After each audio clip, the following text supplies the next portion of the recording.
Hello, my fish fam. It's Nikachu. I'm here with my brother, and we're back with some Modern Merfolk. No music? No music. You know, you can make your own music. Everyone can have their own music. I saw that the retention's a little bit higher. Everyone's a little bit happier. There's no music. Here's the problem. When you're live, music is great. But when you're not live, you're on replay. People like to play like 2x, 4x speed. And then you hear the music And fast. it's just weird, yeah. Okay. Alvin and the Chipmunks. And anyway, okay, we're back to Merfolk, and now that the Violent Outburst has been banned, what's the best version of Merfolk? I don't know. But I'll tell you what I've always wanted to do.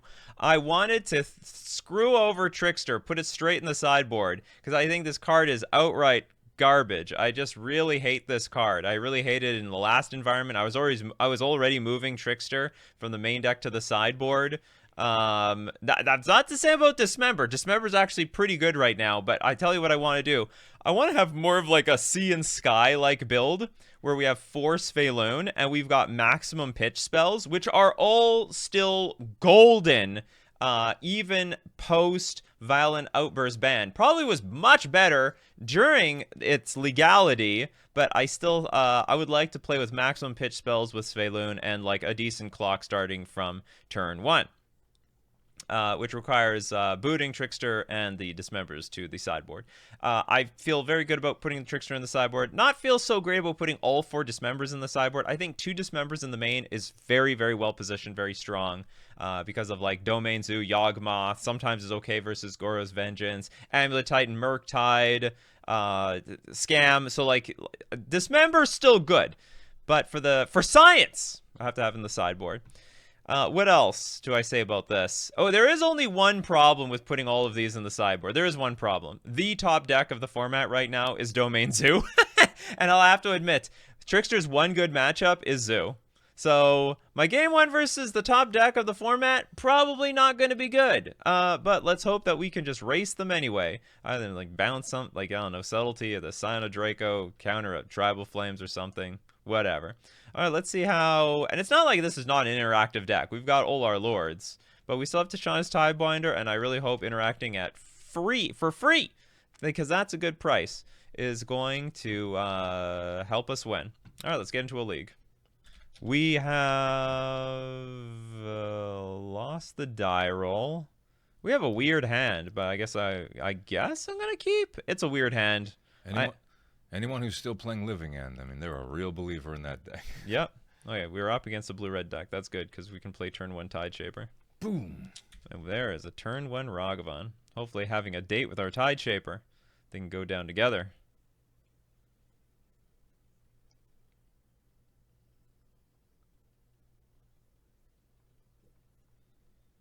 Probably next turn I'll just go Tide Shaper into Tide Shaper. My army. Yeah. The classic. Being on the draw versus a blue Ragavan deck. Oh, I love you, Modern. I absolutely love you. Modern needs more diversity. Never change, Modern. Never change. Unholy Heats. Yeah. Hit me. Play my... Well, you can't play my Trickster anymore. You can play Master of the Pearl Trident or something. Island. Brick. Oh, they got my Ether Vial. Which I don't need at this point. I needed that last turn. It would have been perfectly fine last turn. Perfectly useless now.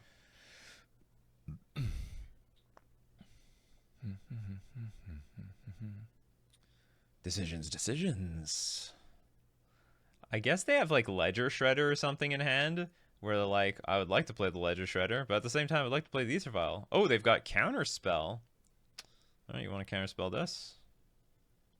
It's the only... like, there's no other way that they can, like, hold up 2 blue for nothing. You want to counterspell this? Yeah, they're going to counterspell this. Oh. Ha! They're waiting for your Merfolk. They're waiting for a bigger deal. A bigger fish. Yeah, a bigger fish. Yeah, I'm putting their counterspell in such an awkward spot.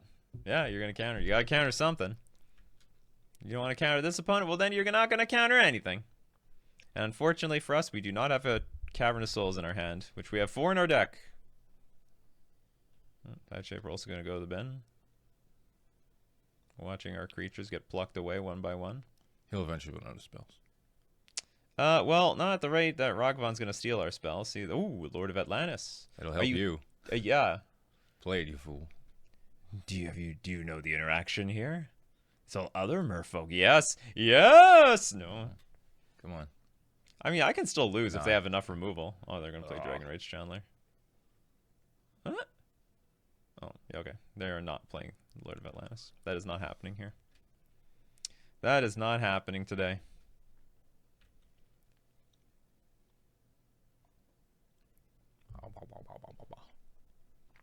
And probably are now stone dead from here because I can't like compete with what is going to be 5 damage a turn, while drawing probably 2 cards a turn. Mutavault's not terrible, but that's not a good draw either. I mean, what can I do here? I mean, everything's bad. Yeah. What do they do with the thing? They put one on the bottom, one on the top. So they drew 1 useful card. They fetched, putting the bad card on the bottom back on top. I guess they got a Mishra's Bauble.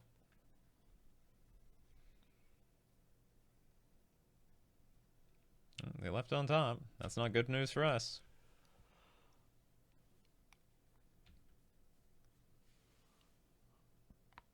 They're going to draw in a second. So we're going to take 5. And I have to take 5. At this point, we have to hope that this thing is just going to brick and we can counterattack with like top decking a Lord, playing a Lord, attacking for 7, and attacking for win after that. Because like trying to trade from here is just silly. Ooh, a dock hand. And now it begins. They're going to play our things till we're dead.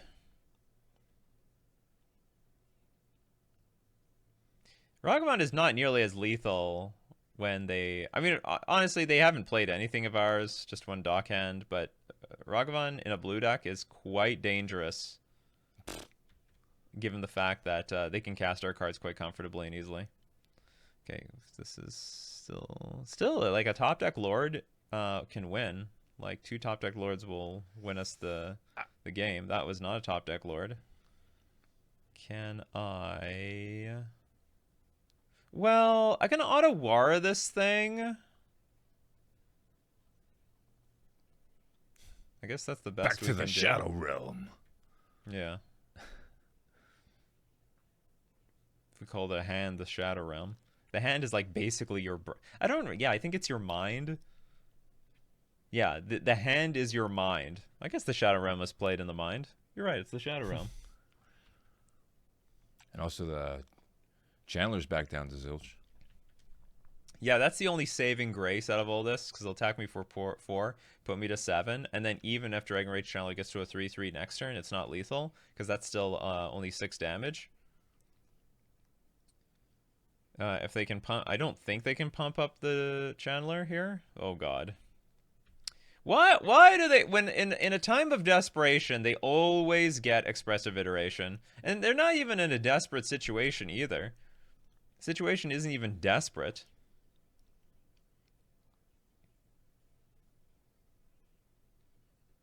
Okay, well, that's not the most impressive card to draw. Can they replay it? No, they cannot. Actually, they can replay the Murktide. They can attack with Ragavon, get another treasure, exile everything, get a 4/4 Murktide on the battlefield. Interestingly, holding back the dock hand. The most powerful piece of the puzzle. Yeah, that's right. Dock hand on defense. Only found an island from me. That's good. Well, that's suspicious. It's very suspicious. You're gonna hold up all that Big. Lord! I don't even know what I want here. Huge! Ugh. Yeah, that was pretty garb. Okay, so we got options. We could just attack with they still don't have unless they have bolts. They don't have lethal, so we could attack with everything, and then hope to draw a Lord for victory next turn. That's equally winning. Let's see if we can bait our opponent. You baited.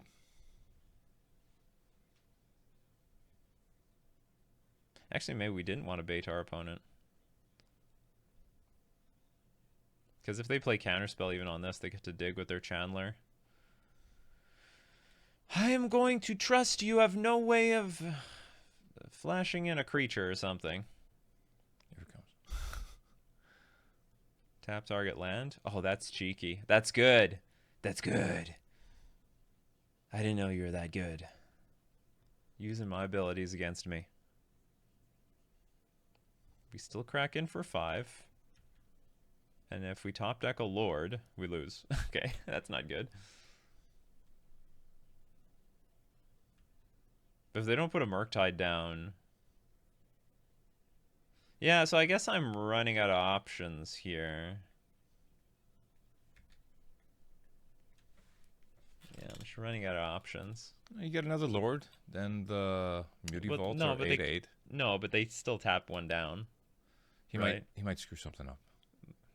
You know what? My opponent demonstrated that they know how to tap down my Mutavault. I think I can give them credit for doing it again. Another preordain into preordain. Preordain. 0 top, 2 bottom. I guess my opponent might just be looking for like the lethal kill. It's like, where's my lightning bolt? And my answer is, you don't have any. You haven't played any yet. 1 top, 1 bottom. No. No. There's the lightning bolt straight Called to our it. face. Are we dead? We have instant sorcery land Yeah, you're dead. artifacts. Yeah, we're dead. You're cooked like a goose. Yeah. Like on Thanksgiving. Yeah, thanks for giving me a headache. Okay, When are things they- get better post board. I mean, we're bringing in everything. When are they going to get rid of that monkey? Probably never at this point. It's just gonna be a part of Modern for eternity. Okay, we're getting rid of the 2-for-1s. 2-for-1's no good. Or not ideal, I should say. Also, Tishana's Tidebinder also very clunky. Where else we're missing here? Oh, I don't like to have too many 1-drops because of EE. So I'll shave on like 1 Dockhand. Could shave on 2 Dockhands. I can shave on 1 Sveiloon. Yeah. I'm not sure. Sveiloon might be really good in this matchup. I mean, in general, it's pretty good. No, let's get back to the... I want to play 4. No, don't want to be too clunky. Let's try 3. Let's try. I could be wrong. Move history stuck. I haven't heard that in a long time. Okay, we get to go first this time. And the hand's whatever. It's not good. It's not great. None of these cards excite me. When are they going to give us a new Merfolk? We say that every month.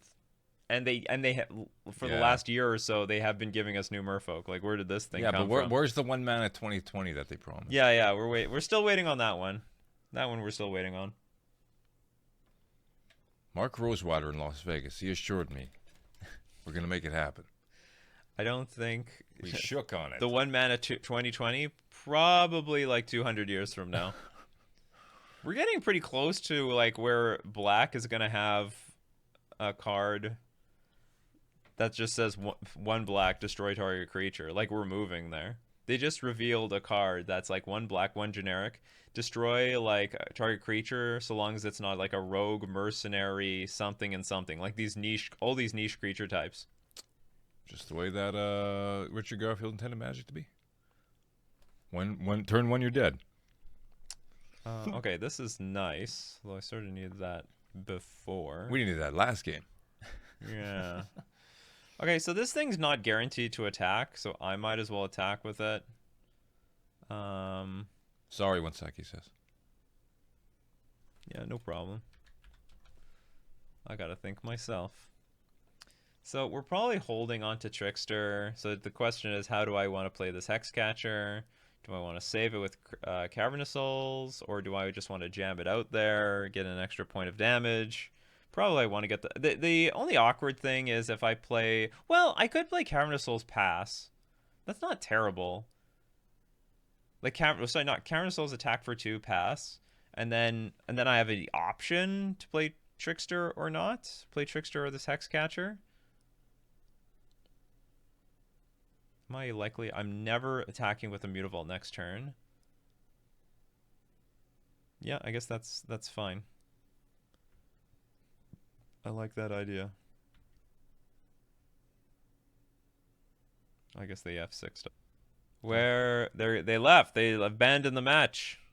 Diarrhea. When did they say? Sorry, 1 second. This is the longest 1 second. 1 second was 8 minutes ago. Yes, so shouldn't They have 2 minutes left. I thought it was 5 minutes. I think it's 5 minutes if you didn't even make a play in the entire game. Okay. And then if you are actually in the game, then I see. the timer gonna tick down. Yeah, I see. I see.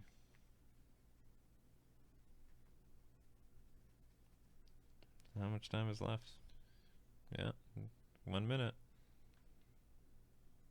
If they're gonna be this type of person who's actually double queuing and they're just waiting for the last possible moment to continue the game, but honestly, in a Murktide versus Merfolk, it's a bit dangerous to take that type of strategy to wait this long, because what ends up happening is like this could be a long grindy game, and then all of a sudden You got no time left on yeah, the you have clock. no time left for game 3 if I win this thing. I've won tons of games on time because someone like just stretched themselves really thin. Millions of times. DCI has to implement the chess clock thing that you and Oh, we Andy won the did. match. Look at that. Jesus Christmas. That was the longest 1 second of my life. All right. Well, Merfolk Came out on top. came out on top with one attack with one Tide Shaper. Take your screenshots. Let's cook, exercise, make eggs, play Merfolk, and paint all at the same time. Yeah. This hand is okay. It's a bit awkward in that... No, it's not that awkward. We're probably going to go turn 1 Mutavault, Vile. Do we even go first? We don't. That's so sad. We'll probably go turn 1 Mutavault, Vile, attack with Mutavault in turn 2, play Lord on turn 3, and also play Sveloon. Ancient Stirrings! You know what that means? Tron. Oh, actually, I thought it was going to be Hardened Scales. I associate that card 100% with Tron. I associate it with both, but usually if it's Tron, like, they almost always lead with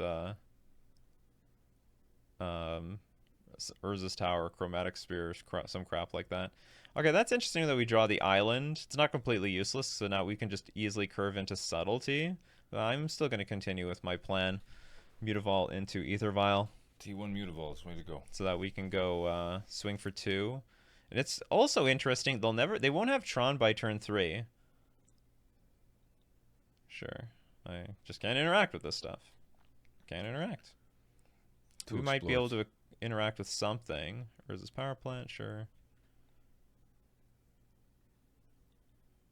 Should go back onto the 8C's plan. I do sort of want a random blue card so we can subtlety the random card that they're going to play. Okay, I have to play an island here so I can attack with Sveloon. Oh, sorry, play Sveloon turn 3? Poof. Yeah. Yeah. I mean, maybe there's a whirl. Okay, so they showed us a power plant last time? Yeah, they did. There's Chromatic Star. Please. Misclick. It's not, well, frankly, our first match was gifted to us, so I'm not going to ask for any more. Expedition map, which they can't even activate this turn. Interesting. What a clunky hand.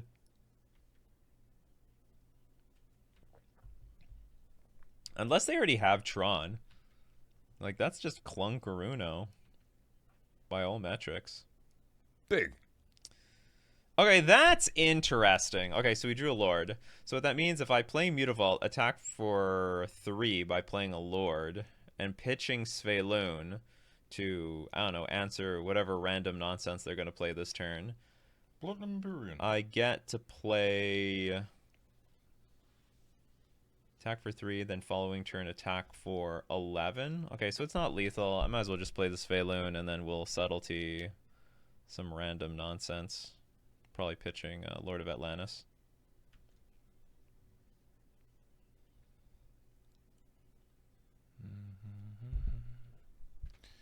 Sveloon can protect versus a lot of stuff.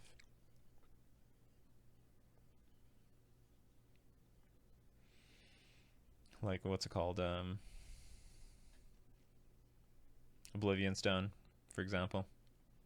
Also help compensate for the cards we're about to lose. Because I am going to settle. Oh, I hopefully can subtlety something. No guarantee. But probably I can subtlety something here. Who's the big boy usually? Karn the Great Creator.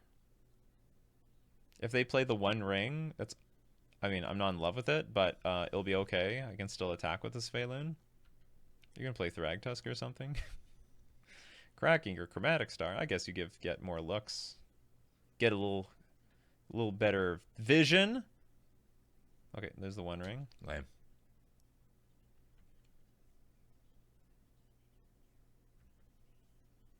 So I can't attack for any damage next turn. That's not that big of a deal. I am going to get to draw a card off of Sveloon.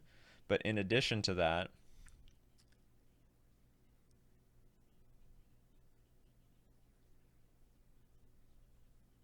we might just be able to swing for lethal in one turn anyway, like the turn that we're allowed to swing for lethal. Come on. I think I'm going to leave it on 2. Otawara. I don't want Otawara. It'd be cheap to cast and get the ring off the board. Then they'll just replay it and get protection again. At the proper time. Subtlety is a neat card here. I can hardcast 1. I can also just exile 1. I would have really preferred to draw Hexcatcher, Tishana's Tidebinder, Tide Shaper. All those cards were pretty good in this spot. The worst thing that could possibly happen is our opponent goes like 1 ring into 1 ring into 1 ring into 1 ring, and then we die. That's definitely a play pattern I've lost to a million times. It's not a play pattern I like to lose to. Oblivion Stone. You got the stones. Sure.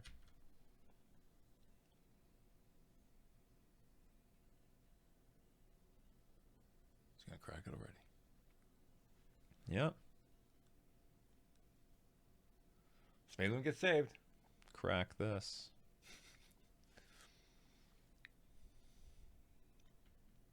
Smeagolin gets saved. Mutavault gets saved. A lot of people survive here. Good. He's running out of spheres and stars and all this other nonsense. Well, not really. Opponent's going to town here.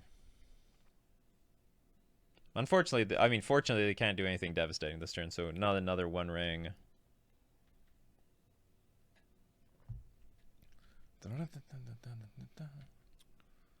I can swing for a good chunk of damage this turn. Do I play a Lord? Probably. We'll play the... It doesn't matter. Yeah, he doesn't have any Merfolk.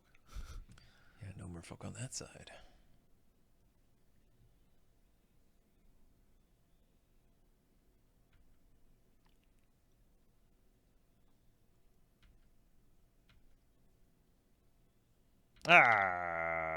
Bit tapped out here. Well, I can subtlety twice if necessary. Because the 1 ring is tapped, damage goes through? No, it just gives you protection the turn it enters the battlefield. Oh. Until That was perpetual. Until the next turn. No, it's not. That would be insane.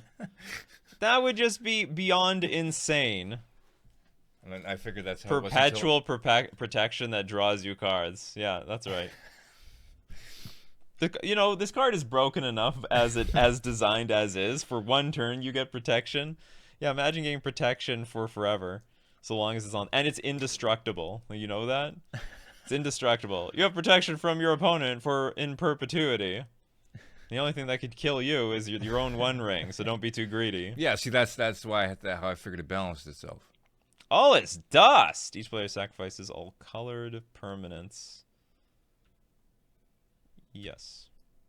No. Yes. Okay, if they don't play 1 ring, then they die because we just play Lord, attack for 6, then the 1 ring will kill them. So please play Karn or something. Oh, great. Oh. That's just as good. Yes. Yeah, so the 1 ring will do them in. See, Bildo Baggins. Yeah. Is there anywhere they can save themselves? I don't think so. Unless they have like Nature's Claim in the main deck and they Nature's Claim their 1 ring to gain 4 life or some crap like that. Or fog, like that guy in Vegas. Just kept fogging you. Oh every yeah, turn. that fog. He was on Mono Green Tron, yeah. No, you're not Vegas. You weren't there for Vegas. You were there for. I was there for Vegas. You were there for, not the fog player, the fog Tron player. Yeah. That was that Minneapolis. Oh. That was Minneapolis. That was a side event in Minneapolis. They were like fog again, fog again. Then they ran out of fogs and I won. Our opponent had a weird hand. What a weirdo hand. Alright, and the 1 ring will do you in. See, that's how I figured it balanced. Yeah. By giving you indestructibility permanently. You can draw 4 cards if you want. Really do yourself in. Is there a way that you can save yourself in Tron? I don't think so. There are some other decks where you play, they play Tashanda's Tidebinder and then they counter the trigger. They'll like draw at their upkeep, draw 1,000,000 cards, and then counter the trigger. That's clever. Okay, Spell Pierce is good enough. Spraying Sea is good. See, like this is like this matchup. Like I don't even really like Trickster all that much. Like I'm not in love with this card. So I like maximum 1-drops. I like maximum lords. Tashanda's Tidebinder's great. Svelun's fine. What am I dumping here? Maybe like some combination of Svelun and Subtlety, and then that's it. Yeah, I think that's okay. You could go for it. Like Svelun is fine in this matchup. This is definitely a matchup where you 2-for-1 yourself a good chunk. So Svelun is like fine for making a comeback. The thing I usually trim Svelun and Subtlety, but I have nothing else to trim here. Actually, it's a good question. Do I side out? Yeah, I'm pretty sure I sided out all the Tricksters in the past. Okay, this is what we're gonna do. Deck is pretty clean. Clean machine. Sand sucks. Yeah. One more. Yeah, I'm in the world where I just can't keep these 1-land hands on the draw anymore, and it's just silly. It's just too high risk. Much better. It's not. Turn 1 Spell Pierce. I think I might keep it anyway. Yeah, we have turn 1 Spell Pierce, we have Force Negation, we have a decent curve, we have Spreading Seas. Okay, yeah, I think I'm going to keep, and I'm going to dump Tashanda's Tidebinder, and then hope these 2 lords are going to do something for us.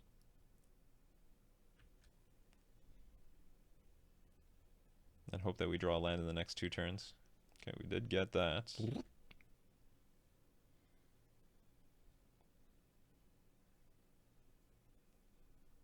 See, do you have natural Tron or what?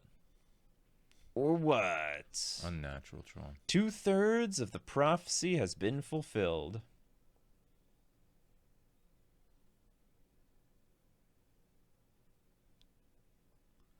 Come on, let's see if we can slow him down a good turn.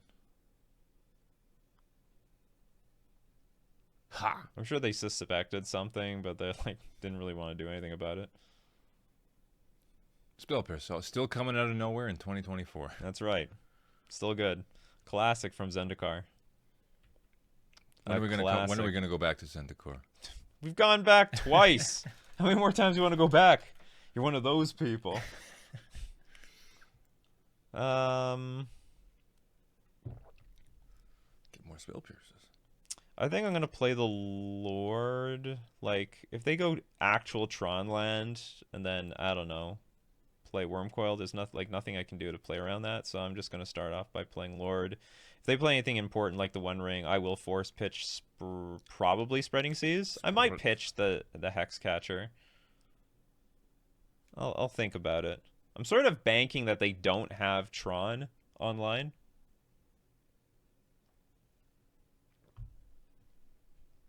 And I can sort of make do with what crap we have over here. We play Hexcatcher, Mutavault, and then we just start attacking. There we go. There we go. Yeah, sure, you can have that. Enjoy. Yeah, don't kill me. I mean, if they find, they found a tower. Is this a missing piece of the puzzle? All right, well, we're playing Spreading Seas. You forced my hand. The 1 Spreading Seas in the deck. Ah, that's such a bad draw here. Yeah,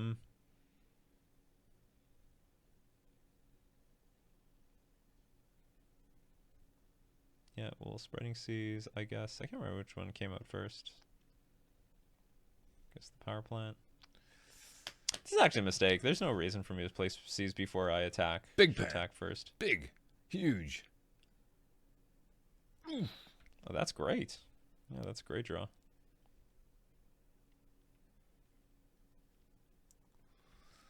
Still spreading season Tron in 2024. Yeah, it still works.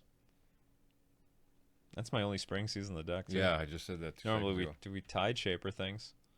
Well, this is going to get even more awkward now. Okay, so let's say they play Tron Land. Maybe I got to Force and Negate pitch the Tide Shaper if they play Tron Land One Ring, for example. Then I can play Hexcat. Well, I can't even play Hexcatcher and do a ton of damage this next turn. It's like impossible.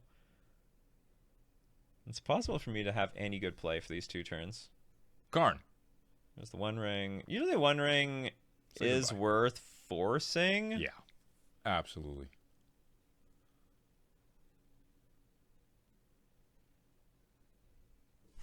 It seems so ugly too. If he's getting more than 1 card a turn, and he's loaded with bombs. Okay, I'll dump the Hexcatcher. It's a bit ugly to toss the Hexcatcher, but I think the Tide Shaper is just going to be worth too much, or worth enough. If I draw land, I can easily Tide Shaper attack for 5. And then next turn we can crack our Waterlog Grove. Big, big, big, big. We have another Tide Shaper. I'm going to make sure they have nothing. Yes. Yes. And I do have this weird option to play Tide Shaper. Just as is. Yeah. Oh, we're stripping you of everything you got. Yeah, 1 turn at a time. Urza hasn't been paying any taxes on this power plant, and well, Urza didn't pay any carbon taxes, and now look what happened. Look what you did to the environment. The seas rose, they splashed up and took over your power plant and your Urza's tower. Now you make nothing. boo. They're getting pretty close to just hard casting what they want to do. Oblivion Stone. Yeah, that's definitely going to resolve. Can't crack it this turn though. So Tashawn is Tide. Oh, no, they're not in there. No, we have Tidebinder.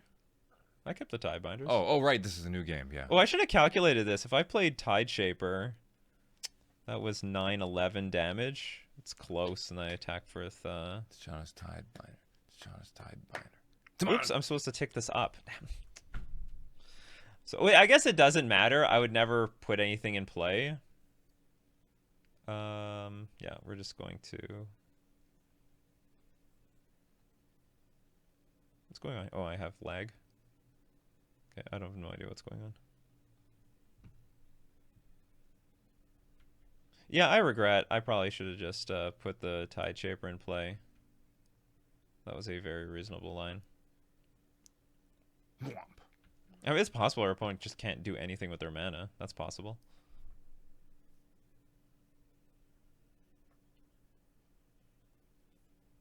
Who knows what I have here? Another Tron lands. You can play something for 3. Not quite lethal yet. Actually, it's interesting. You still have that 1 Lonely Mine, so after you crack the Oblivion Stone, I can seize this thing. Huh? What happened? Oh, they just played a tower and they got all their mana back. Okay. I was screwed anyhow. I was like, how did that happen for less than 5? Okay, there's Karn the Great Crater. And we probably dead, fam. We probably dead. No bridge, no bridge, no bridge. Oh, they'll just get the 1 ring. Actually, maybe they won't. I don't know what they'll do. No bridge. Like, the 1 ring helps refill their hand and, like, assert dominance. If they got bridge, play bridge. I guess that's quite fine. Liquid metal coating. T1000. Interesting. Okay, so I guess you're going to try to hit my Mutavault at upkeep, but then I can activate, so I really need to draw land this turn.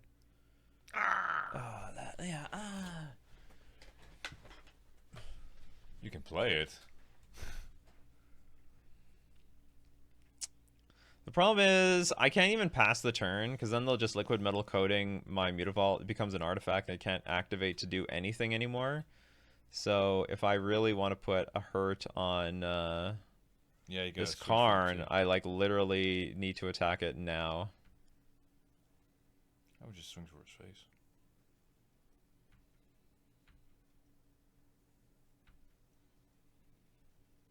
And I think I'm gonna play Tide Shaper for like no value, just so I get extra creatures on the board. 2 cards in hand. Because like they'll liquid metal coating maybe, probably not one of these lands, maybe a Mutavault. Eat it up with Karn, that's fine. Then I go Master the Pearl Trident, kill the Karn the Great Creator. Oh, there's a Saga. That's really frustrating, especially after we played our Tide Shaper. Okay, so now we can play Master of the Pearl Trident, kill Karn, at the very least. So it can't do any more damage. Okay, apparently I'm dead. Yeah, that's enough for me. I saw enough. I saw enough. Everything's great. Submit. Snap submit. Maybe you should have let him have the 1 ring. Can't keep that. Mulligan. Ooh. This is not that good. It's got land disruption, 2 lords. This is a great hand at 7 cards. This is a very awkward hand at 6 cards. I mean, I guess I'm keeping this. And I guess I have to toss the Mutavault. And it really looks like we have to go like turn 1 Tide Shaper, turn 2 Lord, turn 3 maybe play Spreading Seas, turn 4 Lord. I mean, also ideal would be turn 1 Shaper, turn 2 Lord, turn 3 Lord, and then hopefully they just stumble the entire time. Another option, maybe we just don't play Seas. So I go turn 1 Shaper, turn 2 Lord, turn 3 Lord. How much damage is that? Attack for 2. First attack for 2, play another Lord. Attack for 6. They go to 12. Then they have to answer the board, otherwise they're dead because I play a Mutavault on turn 3. What is dead? They can't play Oblivion Stone. They can play Karn the Great Creator into nothing, really. Tron on turn 3, so they have to play like the 1 ring.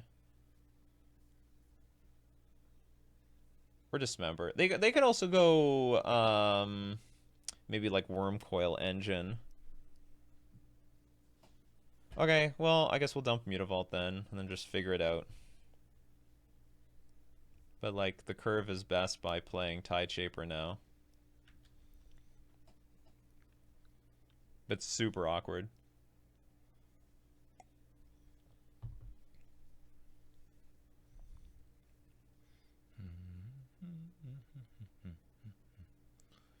No. You have to give some respect to Tron. I mean, it's a good matchup, but like, you know, things can go bad. I will never respect Tron. Play our Merfolk, play our Lord of Atlantis. So like, if it looks like they're going to threaten Tron next turn, I will play a Spreading Seas to slow down. And then maybe that helps us draw a card to get Svelun in play, which is a totally fine card to have in play. Mind you, playing Spreading Seas next turn buffs the Tide Shaper a little bit. So I'll attack for an extra point of damage. Okay, so we will play Spreading Seas. Urza's Mine. What was the last card they played? Tower? Tower of Power. Plays Urza's Tower, yeah. Ooh. Oh, this is actually better. Yeah, puts a creature on the board. All right.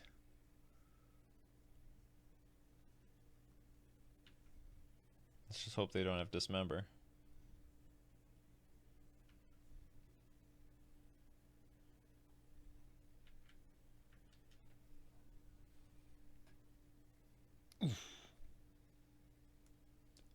Boop.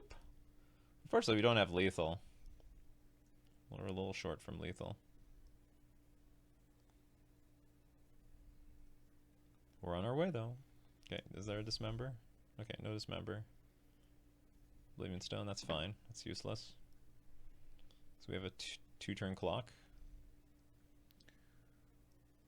Another Svalun. Completely useless in this situation. Yeah, well, Spreading Seas, a mine. Tashauna Sidebinder. I'd prefer a land. Actually, probably Force Negation was the best card to draw. So if they play the One Ring next turn, we don't care what we could just force it. Our one of Spreading Seas, we drew both games. It's a miracle. There's the tower. Yeah, they played that Oblivion Stone as if they didn't care. There's a One Ring.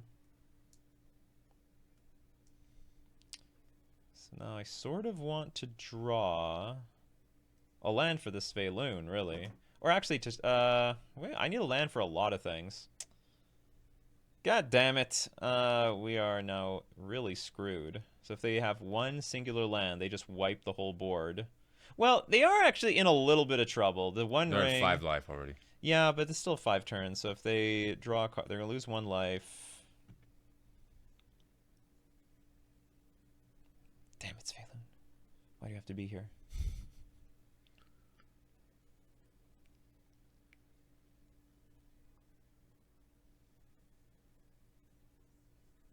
But this would be so good. Yeah, actually, if I drew a land, I would win. They take 1 damage. Next turn, they Oblivion Ring, blow everything up. I attack with Svalun for 3. They die to their own One Ring.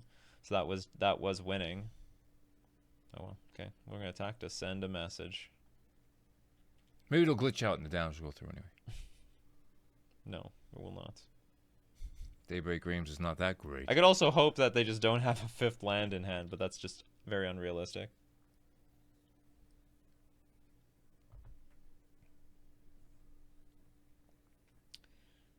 Ooh, I like to live life dangerously. Okay, what actually is happening is they have another One Ring in hand. We're just going to lose to it. Yeah, so like drawing a land there was lethal. Fortunately, we did not draw our land by turn 5. That poor Mutavault they put on the bottom of the deck. I didn't know I was going to draw 5 straight cards.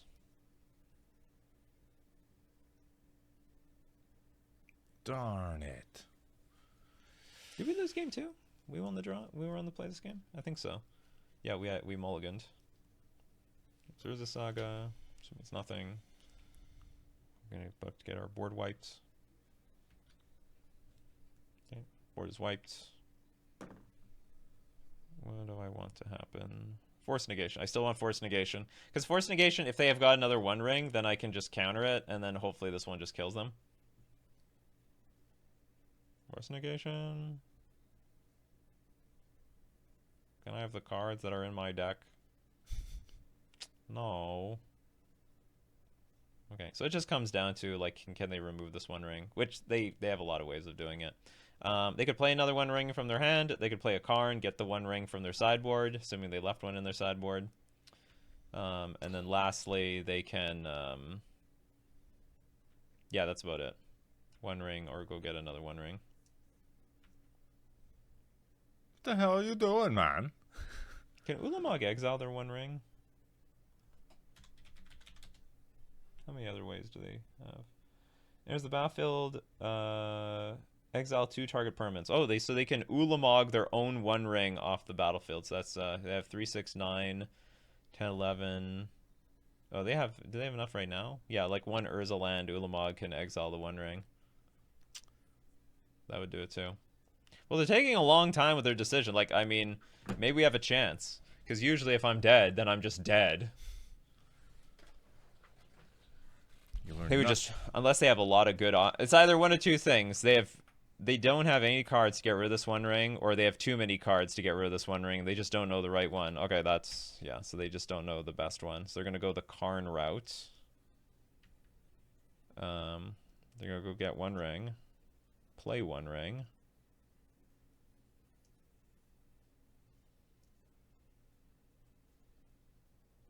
Haywire Might? Did they misclick?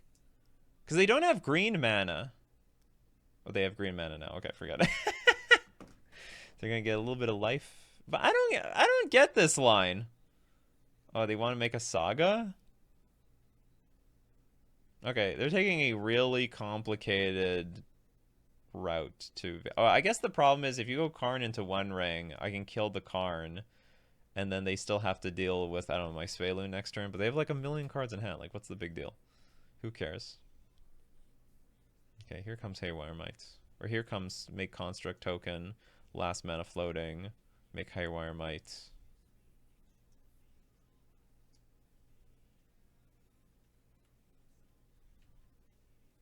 And if they know what's best for them, they should do this now, so they don't let me, like, untap, draw Tishana's Tidebinder, and counter the Haywire Might.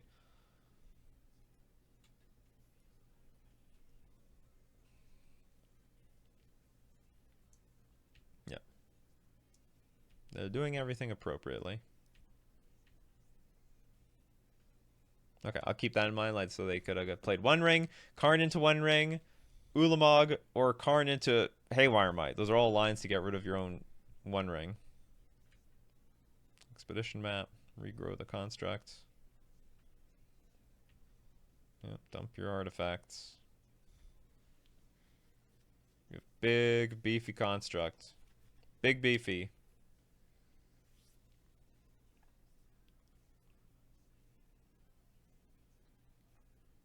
Damn it, I don't think I have any way to get through this construct. Yeah, it's just going to stick to the board. It's gonna stick. Because I have, like, no dismembers. All my tricksters are in the sideboard. Not that I can really take advantage of anything here right now. I was just thinking my only an out to win the game on the spot would be Spreading Seas, draw a land, and play Lord of Atlantis. But that's our only Spreading Seas. It's right there. Okay, they got an Ulamog, which is terrible for us. Discard your Ulamog. You don't need it. You got rid of an Oblivion Stone. Well, now I'm drawing the lands when they are stone useless. Stone cold useless. Yeah, stone cold useless. How can any of this help me?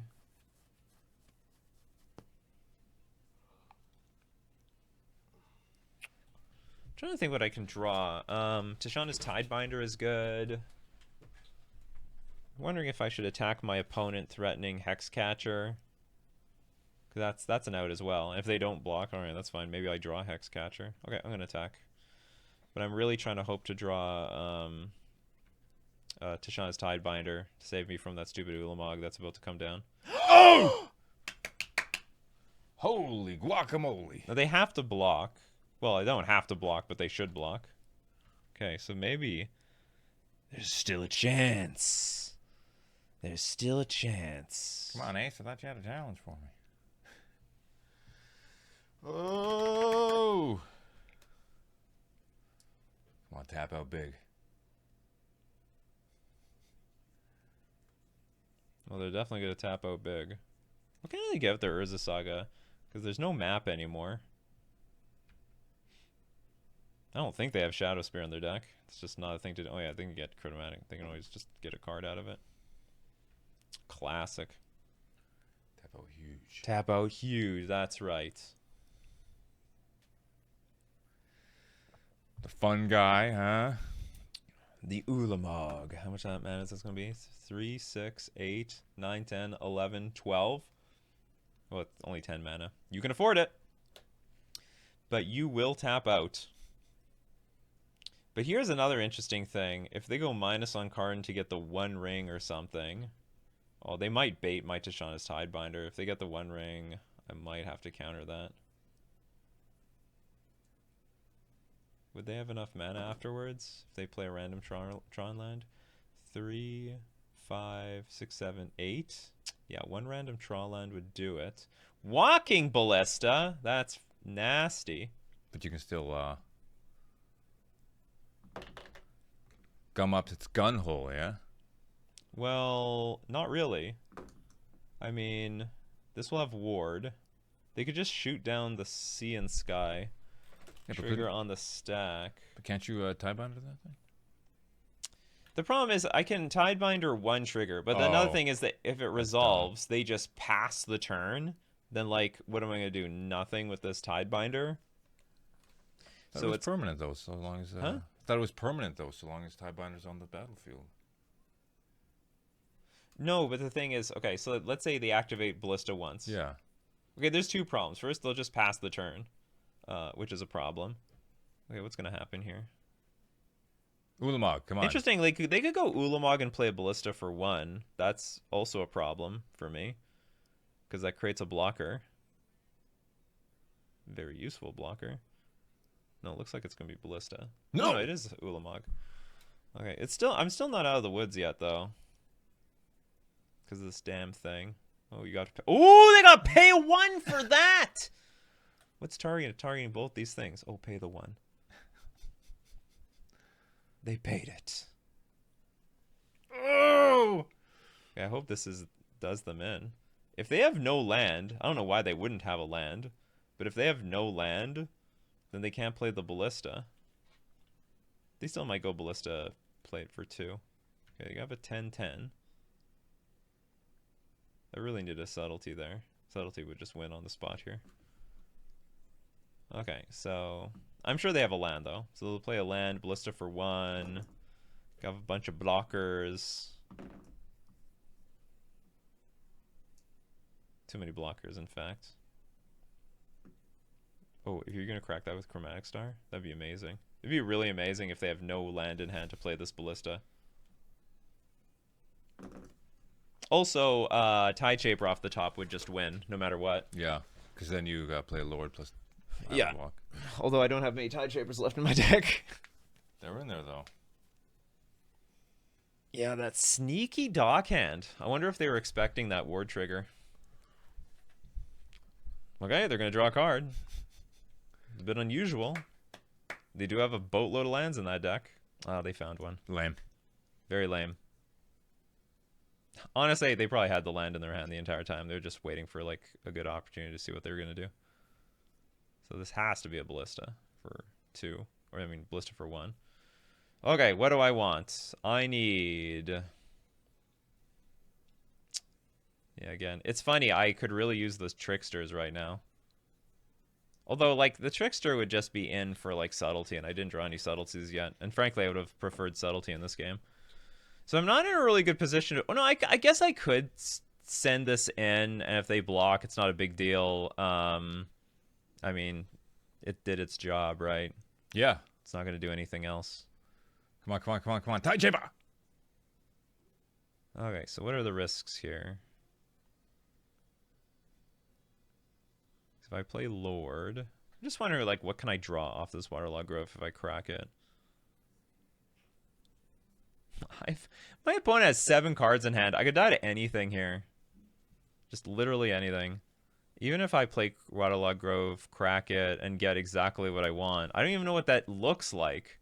What is exactly what I want? Oh, I guess maybe a Force of Negation for, I don't know, something? Okay, let's get some information, I suppose. Do I get information or do I just hold it, threatening another Tide Shaper? Also, actually, okay, so yeah, I should play it. I shouldn't have played it, actually. I should have waited for... Actually, I don't know what I was supposed to do. Okay, let's just send in the clowns. They're already here. It's your opponent. Okay, they have to block with the Ballista. Big! Huge! The big one! That's a good one. Okay, that is good. And I don't even have to crack my Waterlogged Grove yet.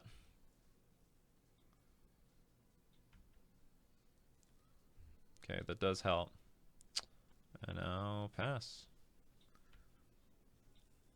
I might even play Force Pitch Sveiloons just so I can crack Waterlogged Grove to be mana efficient on my next turn. Tap out huge again. For something. I don't know why. Yeah, I don't even know what I want. If they tap out huge again, it's gonna be for Ulamog and I'm dead. We don't need it. We don't need our opponent tapping out huge anymore. No more tapping out huge. That's 3 wards though, isn't it? Huh? That's 3 wards though, isn't it? What do you mean 3 wards? Well, 1 each for each guy? Well, what do you mean 1 each for each guy? Or is it just the 1? It's just they have to pay. Well, no, they do have to pay 2, but they're gonna target Sveiloon at the very least, I would think.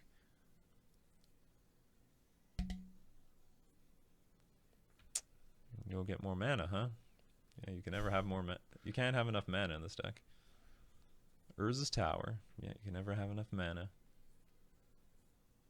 Here comes our opponent spewing their hand. I think I have to. Yeah. I think I have to counter this. For sure. Probably I crack this first.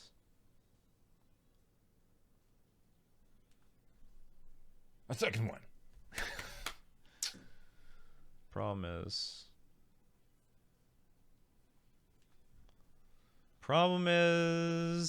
I don't have mana to cast that. There's no way you have another. They have 7 cards now. They can have anything. They can have an unlimited number of cards. Okay, so about to lose everything, but it is a standoff between Svelun and Ulamog. Oh, they lost their Karn. I don't know what taking it up would have done, but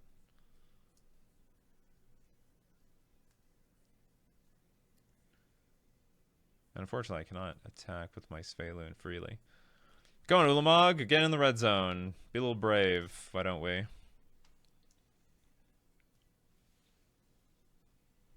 Black mana? You have Dismember? I can't even play Dismember here, he'll die. Well, I'm just drawing a land for trolls. Attack! Yeah, come on, do it for fun. Do it. Yeah, for fun. Give me the win. Oh, come on! I needed that like a million years ago. And there's like a lot of problems with this card right now. 1, 2, 3, 4, 5, 6, 7. Oh, they have unlimited mana. Okay, so what my opponent's telling me is they've got like just an unlimited. They don't actually have much stuff going on in their hand. I think. Okay, I'm just gonna cast this. Oh, it'd be so nice to cast this for 2 mana.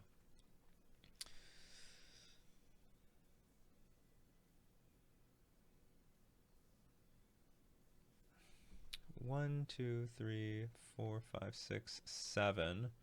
So if I play Tide Shaper, and then they play Oblivion Stone again. How many Oblivion Stones are left? That's probably the last one. 1, 2, 3. I think. I mean, there might be 4 in the deck, but what else do I have to worry about? This is 1, 2, 3, 4, 5, 6. I think I'm just gonna play Tide Shaper.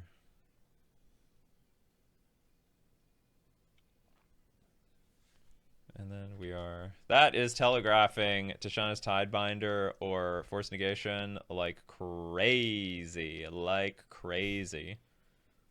That is heavily telegraphing. Heavily. I play a Tide Shaper for 1 mana. Ugh. That's so evil. My opponent's like really telling me they don't have much going on. I guess maybe they do. Okay, I'm going to let it resolve. Just gotta see what he's got. They have 2 minutes left. They might lose on time. They got Ugin the Spirit Dragon. Okay, that's good. That's something they can tap out big for. Oh, yeah. Didn't even know players still run Ugin. Spugin. In 2024. That's something they could not have played, however, if I Tide Shapered something.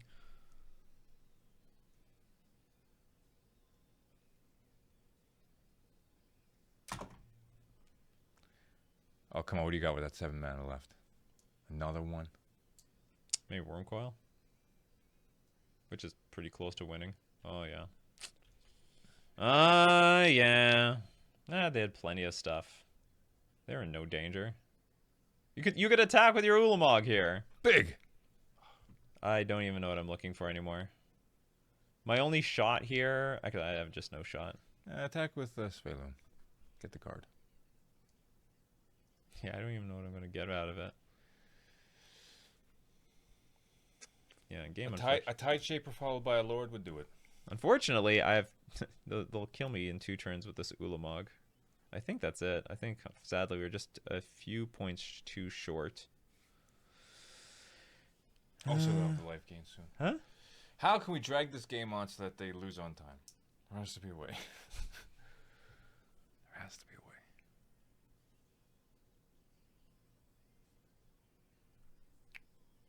No, let's just get to the next game.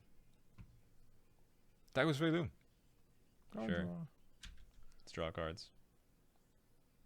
That's that was one of the better cards we could possibly have drawn, but I needed that like a long time ago. It's down to a minute left.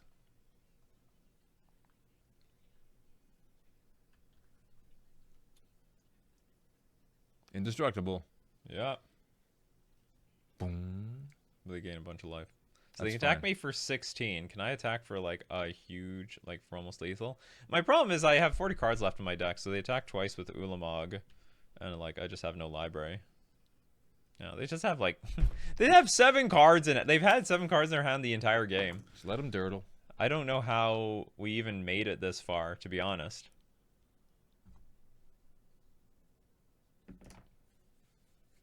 Let him dirtle as much as he wants. I don't know how we got this far.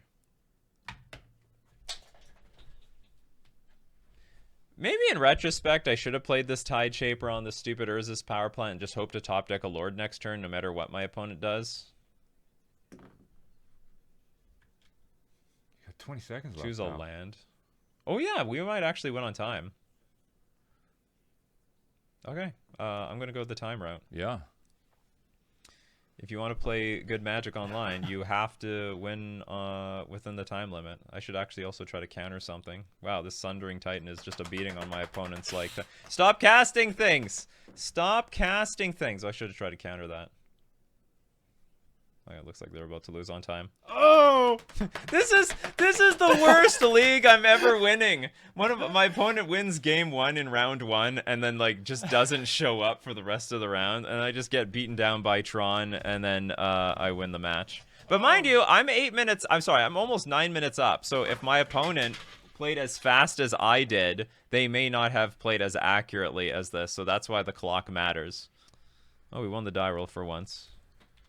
Why can't I keep a starting hand? This is a one-lander. I can keep this.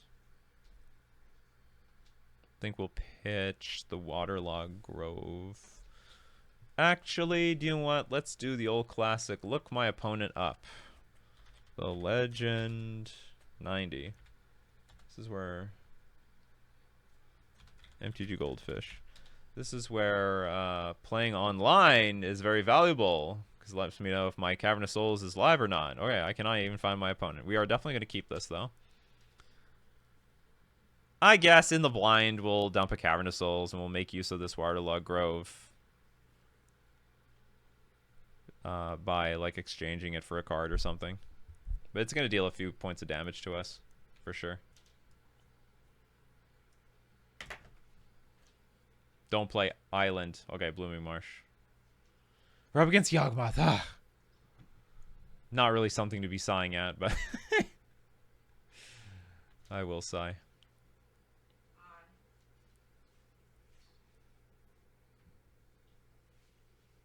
Oh, we got a Hexcatcher. Yeah, well, I'm not in a huge rush to attack with Mutavault. So I guess to be more mana efficient, we'll just hold up the Hexcatcher. Even though we have nothing really good to do. Well, okay, here's one good thing. If my opponent goes Grist, we can just do an all-out attack on Grist, and Grist is dead. Because we'll play Hexcatcher, the Dock Hand, they'll make a token, but it's not going to be good enough.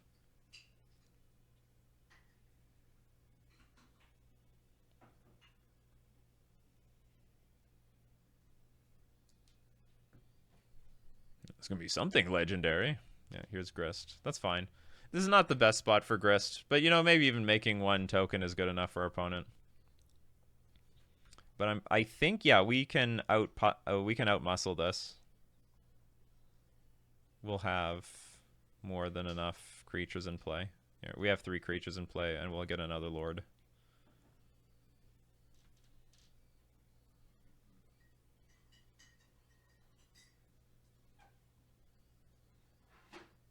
I got an island.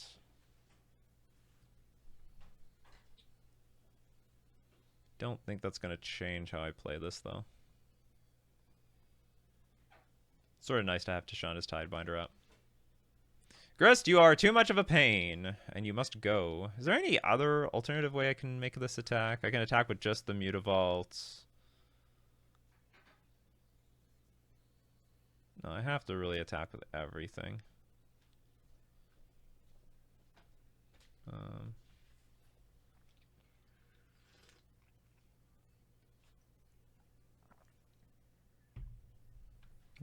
they probably will block the Hex Catcher with the insect, which would be good for us because keeping their creature Bonk. count low is good. Also, they might have an incentive to get the Hex Catcher off the board if they have Calling in hand,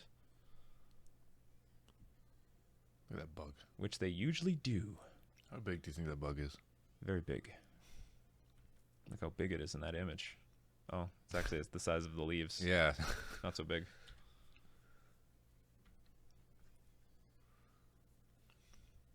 Look at this board state. Yeah, it's pretty good. And if they go Yawgmoth here, it's not that strong. They go Yawgmoth, or if they go okay, how's this game going to play out? Another Wall of Roots. You can go double Wall of Roots. Okay, so the next Yawgmoth is actually going to be really strong. Tide Shaver. I'm pretty sure we are ticking up this vial to 3 so we can play our Tidebinder appropriately. Another Hex Catcher.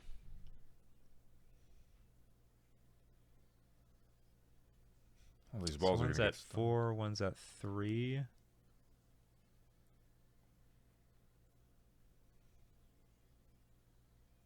Wasn't planning on drawing a Lord. So I could attack with these two. They'll block.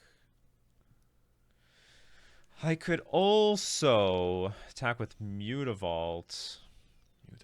Keep Dockhand up. Oh, I have options. Okay, I can attack with everything. They'll block. Probably not the two. Well, they could block the 2 strongest creatures at this point, which would be Master, the Pearl Trident, and my Mutavault.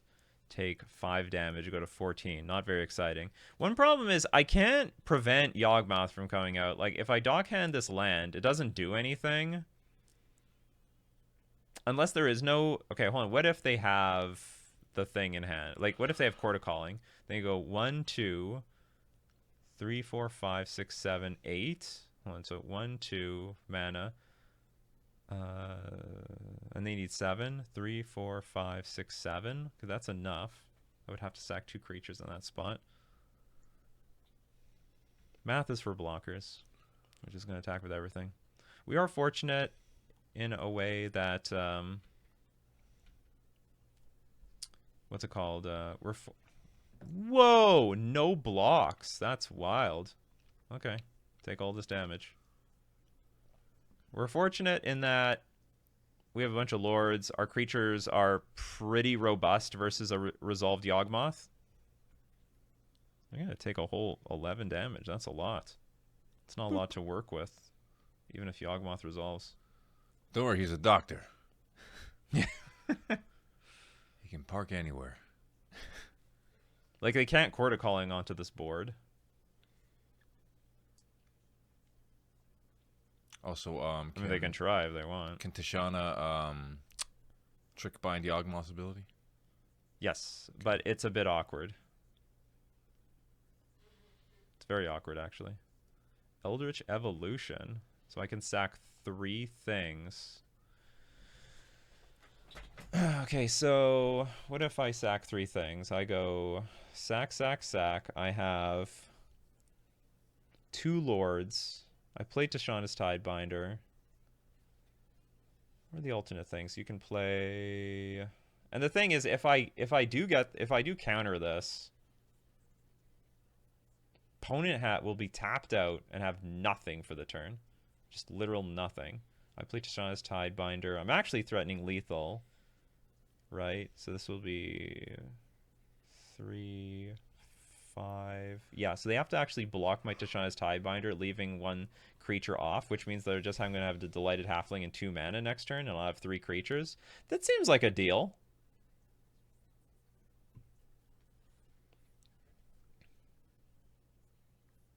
No, $1.50 for a Costco hot dog. That's a deal. Yeah, $1.50, and it's not going to change. I just saw an interview, not an interview. I read an interview, an old interview. The CEO of Costco talked to one of the founders and said, we got to raise this hot dog. We're losing our asses here. And he says, you dare Yeah. change the price of that hot dog. Or I'll kill you. Yeah, he said something to that effect. Alternative, like, play the Tashanda's Tidebinder, attack for 7. No, but they can easily block this. Yeah. If I sack a Hex Catcher.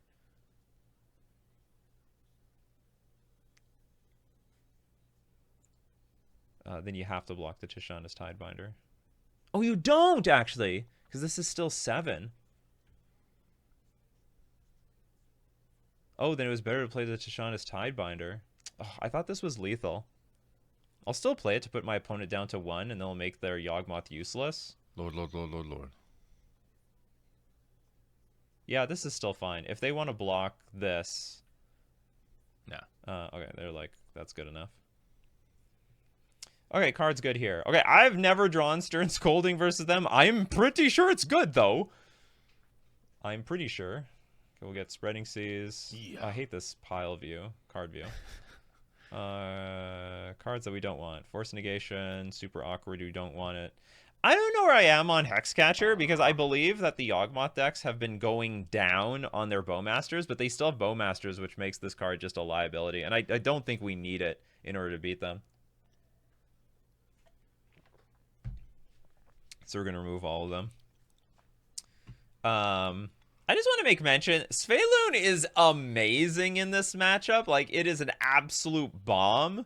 I don't know why. I mean, I understand. Okay, so there is a problem with Svelun in that if they play they play Bowmasters, then it's sort of screwed up. But I think now between Dismember and Tashanda's Tidebinder, there's actually enough resources in the game to make Svelun really good. And also, ideally, have Trickster in the main. So I'm on the draw. I think Trickster on the play is quite reasonable to tap down a Mana Dork, but on the draw, it will tap down nothing. So I don't want to have it. I definitely want Tide Shaper. I'm not 100% sure on Dockhand. Like, I sort of want to curve out. Sort of want to have something for Svelun. Dockhand has helped me win many games, but I don't know if it's mandatory. I will shave... I've just pumped up Svelun by a time, but I'll shave 1. Because I think I want to keep everything else.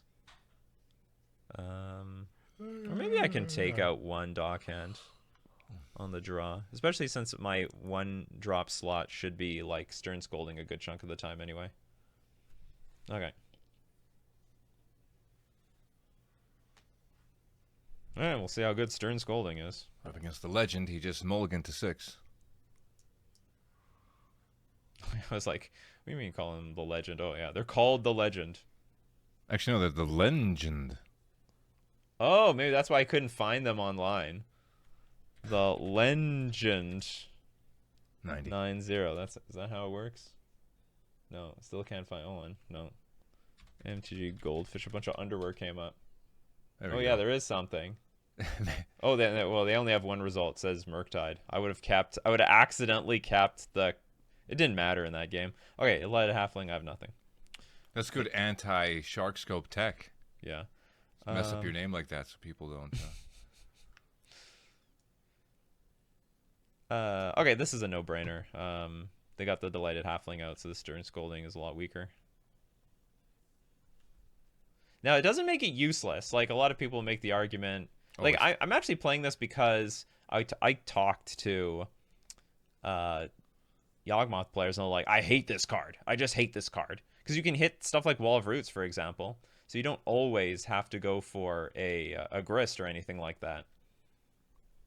It's not always necessary.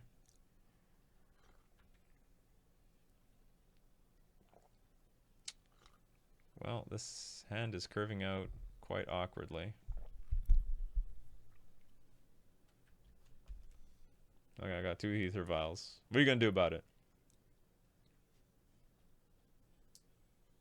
Sort of hoping they play like a Bowmasters here. That'd be perfect. That would be sweet. Oh, they're going to Surveil 1.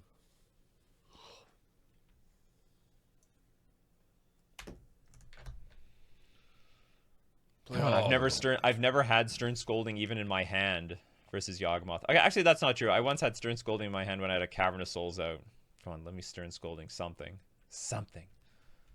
Let me just feel the satisfaction of stern scolding a thing. Got a Dryad Arbor. I smell Chord of Calling. Which means we're going to play a little cheeky with Dockhand for a little few turns, I think. We're going to slowly deploy our Svelune.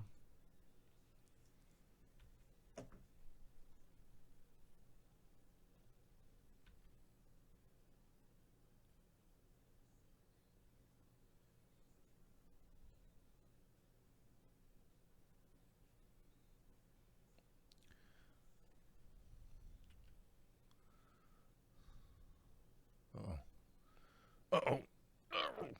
I'm not drawing anything useful at the moment. Okay, pass to upkeep. And dock their mana. Yeah, we're gonna dock the mana. They're gonna get docked. Not really an official doctor. Oh, damn it. It's like, yes, Bowmasters. No! It's just a fatal push. Okay. It's dead. What do I have to do to get you to play your thingamabobbers? Do you have, like, really nothing? Really? Okay, well, this might draw out, finally, a Bowmasters. It is not my usual 1 card per turn. Also might draw out a card. Oh, damn it. Drew a card of calling. I guess I was representing force of negation there.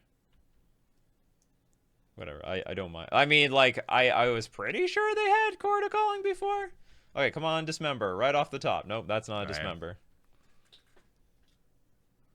Alright, we're gonna soon have Svelune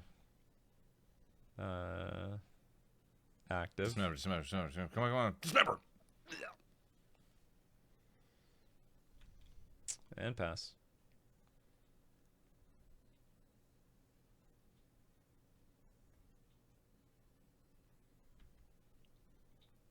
It's not impossible from here. I have 2 Svelunes. They can draw 3 cards, but a lot of their deck is just complete air, which is fortunate for us. Oh, they're going to play something legendary. No.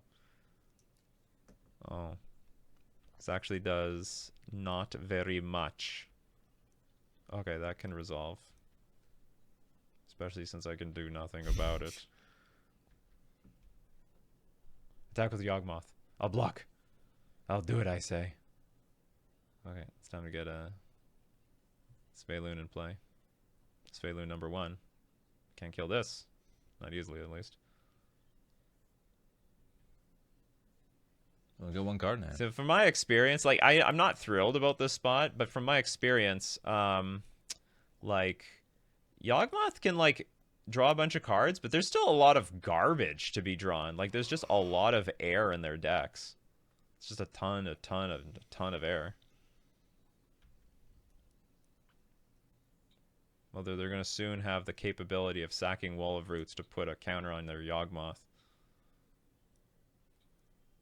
Use the Yawgmoth to add mana. It's an incredible combo.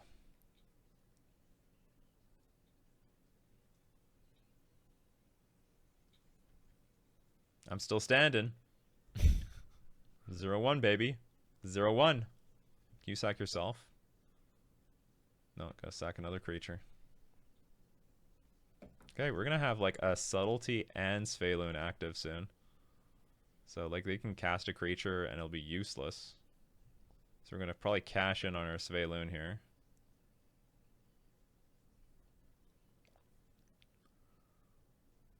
Interesting. It's 2 damage. No, my Svelune is indestructible. I can activate both Mutavaults. Alright, get in there. Draw me a card, Svelune. That's so weird. That's so funny. Oh no! What's all this about? You'd have your mana wrong? This is Bowmasters now. Oh, you want to proliferate?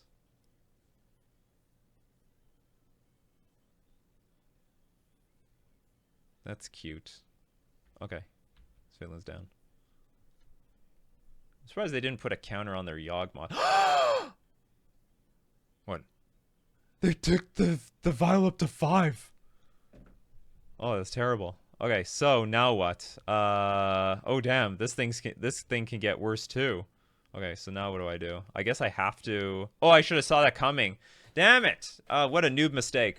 So I should have at least put my other Svaelun in play and then just not care about the other one getting eaten. And then if, like, whatever. Oh. Oops, untap, undo. Okay, we'll have Svaelun number 2 come out. Unfortunately, this Stern Scolding is offline. And like everything's offline. Yeah, you can add a bunch of mana now. And you're bigger. But you can get smaller. Yeah, I'm pretty vulnerable playing this Svaelun.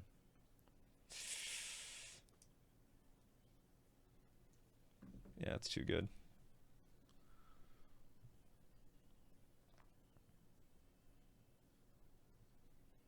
Just can't have anything in play. Not allowed. Yeah, they put it on top, so they could draw it and then replay it. Okay, so they can play Delighted Halfling, sack it, draw the wolf.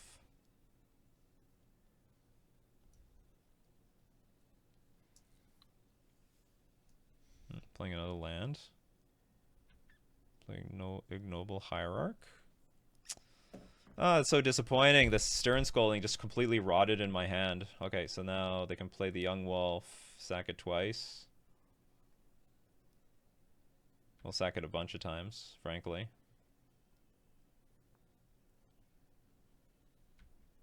I might be able to attack for a good chunk of damage, though.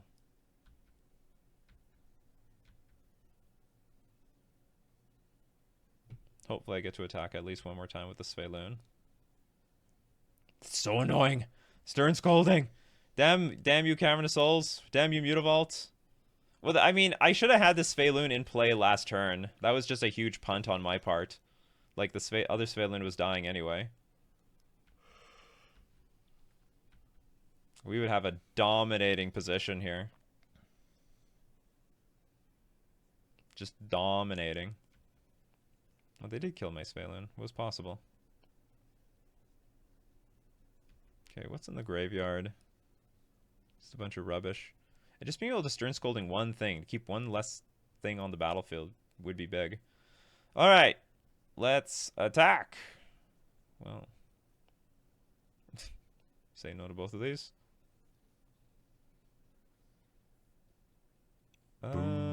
Interesting. But I think more important is just getting damage in. And I feel like attacking with both Mutavaults, I guess they're just gonna block, sack, shrink, subtlety. One Mutavault will live, one of them will die. Alternatively, I could attack with no Mutavault, just attack for 3, play Tide Shaper, and then hope, I don't know, I get to do something by next turn. Because the thing is, attacking with Mutavault forces a Young Wolf off the board. Attacking with both of them at least. But it'll come at the cost of at least one of my Mutavaults.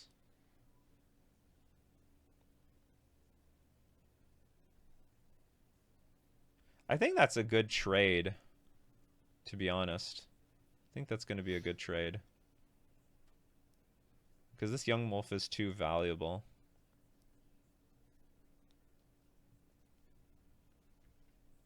Because they can continuously remove the counter and then keep the stupid chain going. Oh no, this Soul Cauldron is still active. Ugh, that's not going to work at all. Okay, I'm an idiot. it's some psychological stuff there with those Mutavaults. He doesn't know what's going on. Yeah. I activated them for nothing. Okay, attacking for 3 is still not nothing. It's useful. Okay, I'll just play this island and pass. So I was much better off trying to Tide Shape or something.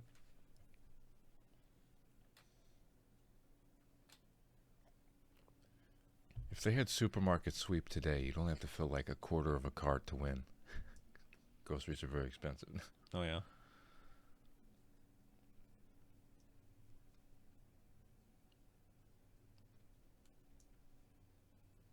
If they don't have another creature, I mean, this is pretty good.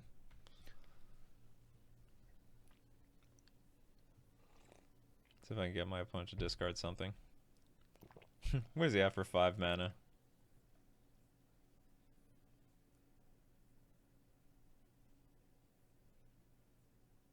Wonder if I can get them to proliferate here. Oh, okay. Just trust me.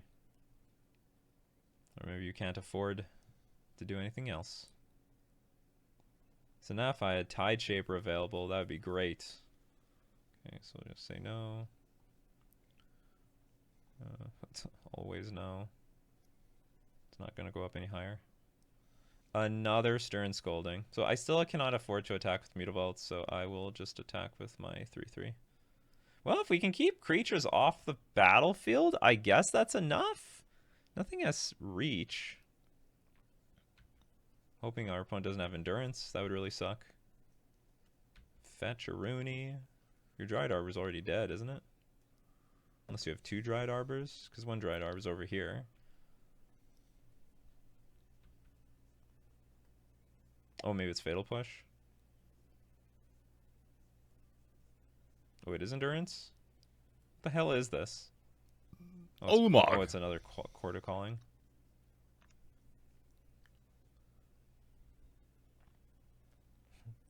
I'm in danger!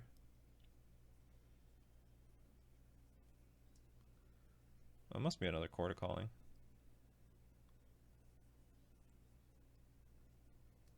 Cord for 2. I can do nothing about that. That's usually bad sign. Okay, Zulaport Cutthroat. Whenever another creature you control dies, each opponent loses 1 life. So, are you gonna sack this thing? But, like, you have to sack another thing to get rid of the +1/+1 counter still, right?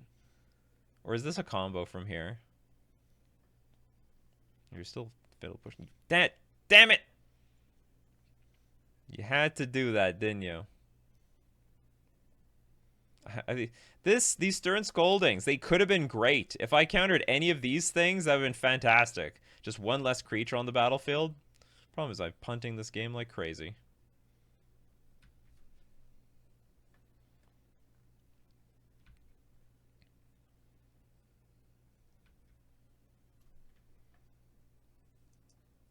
Also, that proliferate on your Aether Vials wasn't too very good either. Well, the thing is, if I had put the Spaloon in play in response to the proliferate, like I would probably have won at this point. The game would just be over. But I didn't. I did not. Ugh, you're making your spells legend uncounterable. Can't you counter something? He's making them legendary. Yeah. They're making uncounterable No, it's it's legend. Legend. I don't want to give up just yet. I'm close to giving up, but not yet. All you need is Lightning Bolt. The mythical blue Lightning Bolt. Okay, that's like the last. I think this is like the creature they need to like just cascade this game out of control. Because now they can sack this to put something on here. But they don't. But they still don't make like infinite creatures. But this is worth a lot of value. Oh, what happened here? Do you accidentally sack your Yawgmoth? Huh? What happened? Oh, I think they punted. I think they punted. You hear the Oh, they put a -1/-1 counter at while it still had the. Sorry, it's not a -1. They had a -0 -1 counter on it when it still had a +1/+1 counter on it, and then it died with a +1/+1 counter on it. So then it just died permanently. Now, do I have lethal? No, I don't have lethal, but like they would be in a position where they'd have to sack this to shrink this. Huh. What a interesting turn of events. If I draw a Lord, it's probably lethal. That's probably it's probably lethal if I draw a Lord. Come on, come on, come on, come on, come on. Lord of Atlantis. I mean, unless they have a really good card in hand. I am not going to Just swing miss it all this out. Yep, swing all out. I'll lose one creature, no big deal. They'll go to 1, and then the Yawgmoth is turned off. It's not exactly turned offline. But it's not good. Whenever Zulva or another creature you control dies, well, none of your stuff is dying right now. My stuff is dying. How big is Yawgmoth? It's a 3/2! It's a 3/2! It's gonna die too! Alright, wow! How did this happen? Huh? Maybe because he screwed up with the Yawgmoth thing. Hold on, why is this indestructible or something? The hell is going on? I see a 3/2 that blocked a 2/2. Huh? 1 mana. Maybe because its life total is blue No. in color. Add 1 mana. I don't understand why it lived. It has 3 -1/-1 counters on it and a +1/+1. What? I gotta ask my opponent. Why did it live? Why did? Oh, and also they could put a +1/+1 counter on it with the Soul Cauldron. Why did it live? Question mark. Why did the chicken cross the road? Yeah. We'll never know. Stern Scoldings are useless because this Soul Cauldron is making delighted halfling. Like everything's a delighted halfling, so everything's uncounterable. Oh, protection for wow, nice. That's a riddle. You know, I've played against Yawgmoth a million times. That has never come up. This is the first time ever that came up. That my human Mutavault. Yeah, I forgot. This has protection from humans. You indeed, Mutavault, are a human. That has never come up ever. Or if it never came up online. If it came up on if it came up on paper, then my opponent and I punted. Okay, unfortunately I can't let my opponent sack anything because then they gain life. Okay, again. I'm asking once again for a Lord. Would it even work if I got a Lord? Because they sack the thing, and I think they can stack the trigger. No, they have to pay 1 life to activate the ability. It's not what I was asking for. It's not what I was asking for. I guess we just add to the board still.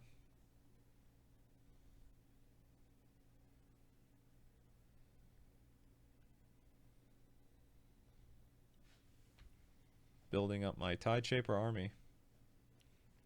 Hey, 1 more blue source and they can't cast green cards.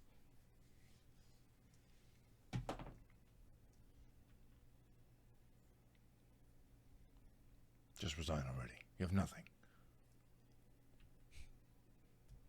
Please play something that I can. I am desperately waiting to counter something with my Stern Scolding, like one day. I'm pretty sure, like, the way I played my start with Vile telegraphed I had Stern Scolding, so the moment I was, like, tapped out, my opponent was like, yes! This is my opportunity. Time to spew it all out here. Okay, they are going to sacrifice something. I could not do anything about that. And because they sacrifice, they're going to gain 1 life. And because they gain 1 life, this Yawgmoth can draw 1 more card. So long, Tide Shaper. Please let me be able to counter this. Yes! Yes! Stern Scolding! Finally. And I'm still in a position where if I top deck an Island Walk Lord, I win.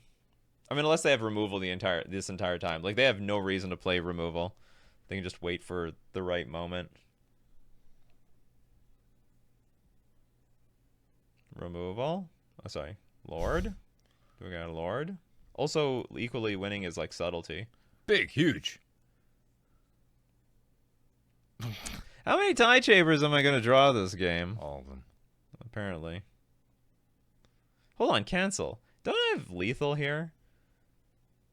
He's only got 2 blockies.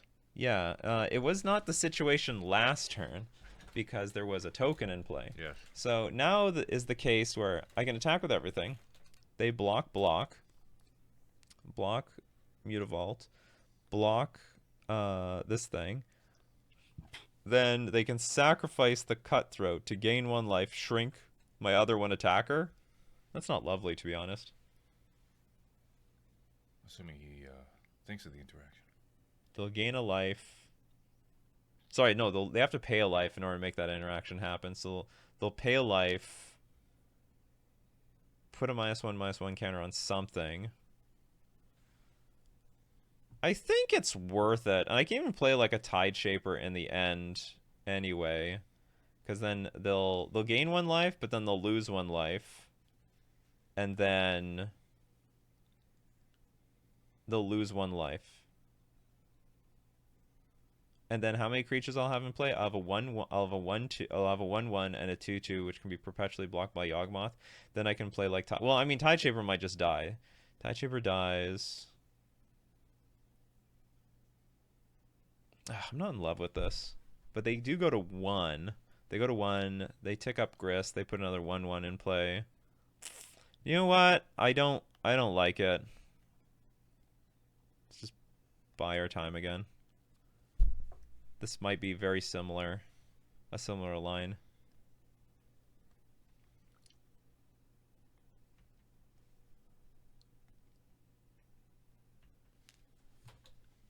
And we're still in a position to win by top decking a Lord.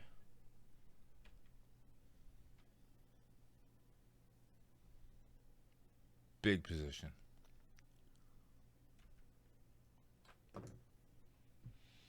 Why do I have a stop at my opponent's upkeep? I have less time than them. Okay, I should speed this up. This is going to be a long league. Okay, you get a 1/1.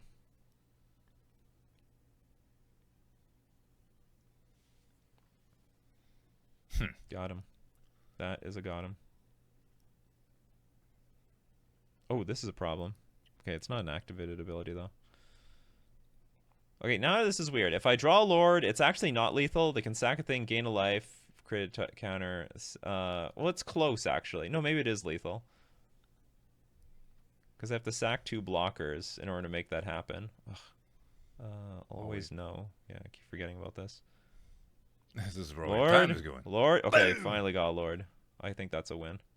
Uncounterable. Unless they have like Fatal Push. They could have removal in their hand the entire time. So in order to get rid of this thing, they have to sack these 2 creatures, which they probably will do.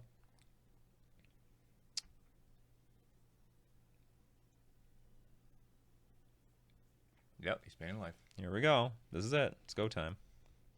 It's go time. But if you get rid of both blockers, or you get rid of the 2 creatures, I have like enough power to muscle through. Yeah.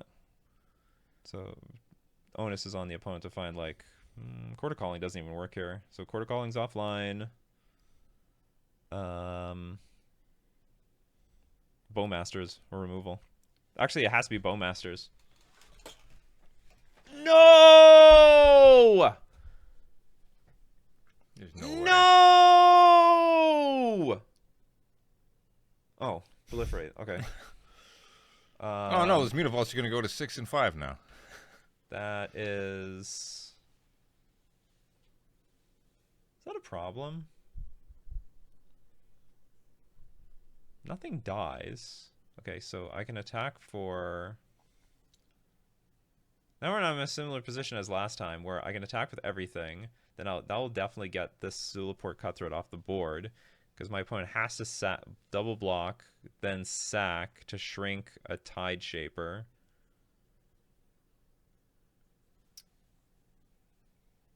And then my opponent goes to 1. I think that works here. It's a better line here than last time. I think that works.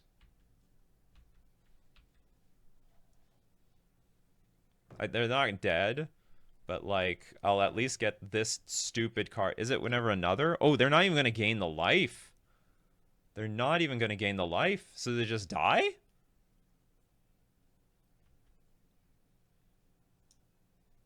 Oh, it specifically says whenever Zulaport Cutthroat or another one. So the deal is this thing goes to 1, but then I attack them for 1. They go to 1. Now they don't have this life gain nonsense anymore. All right, now they're in a tough spot. Yawgmoth doesn't like to be at 1 life. Also, I still have put a bit of a crunch on their... I guess I haven't put enough crunch on their mana. I think it's still Twilight Mire here. I'm surprised they're not using their Agatha's Soul Cauldron. Like, what's up with that? Like, can't you just freely activate this thing every single turn to, like, put counters on your Yawgmoth or something else? For all I know, this could be a 15-15 at this point. This is like turn 12. Don't give him any ideas. This doesn't do anything, right? This is just a passive. Yeah, it's just a passive ability. It only grants activated abilities. Yawgmoth getting that red zone. What does that mean? Proliferate 4 times, maybe? Can you kill me? That'd be interesting. Proliferate like 1,000,000 times. It could mean that they have another Yawgmoth that they're going to play fresh. Again, like Bowmasters is like quite a bit of a beating. Oops. He's nervous.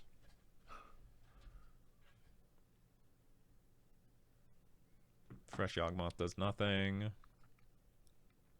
What they could do is like... Oh no, I don't know if they want to sack the Grist to kill something. What the hell was that? Destroy each artifact, creature, and enchantment with mana value X? Oh god!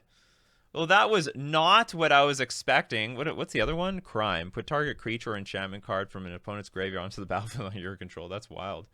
Alright, let's... Yeah, he'll block with his... What the hell was that? Destroy each artifact, creature, and enchantment with mana value X. Well, you found the right card, I guess. That was a load of bull crap. That's magic, folks. This thing's about to ultimate. Each opponent loses life equal to the number of creature cards in your graveyard, which you have a lot. Oh, maybe that's what they were planning for. They were planning to get up to a very large graveyard. Okay, so I'm just going to lose to the Grist ultimate. It would appear. I'm going to get attacked by Yawgmoth. Grist ultimate goes off. Better like pass priority so I can like just chew up a bit of time from my opponent. Yeah. Oh, I just died from the Grist. That's fine. Thank you for maybe saving me some time. Oh yeah, submit. Game was close. Game was very, very close. Looks like they drew the card that they needed at just the right moment. This hand sucks. This is like, yeah, this hand's just garbage. Like it's a vile hand with like literally just 2 threats after mulligan. Keep. It's got the dismember. Think too much about it, and I think I'm getting rid of Tide Shaper. So it's Tide Shaper or like Tishana's Tidebinder. No, I guess maybe one of the 3 drops is best. And then I just hope to draw a land for this Tide Shaper. And I like Svelun more. I think, I hope Svelun... Well, I don't know if Svelun proved anything in this match.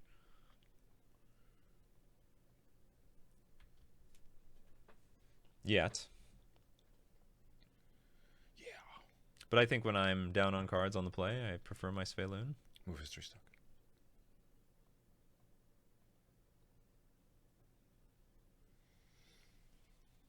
Okay, that's an easy decision. Easy thing to blow up.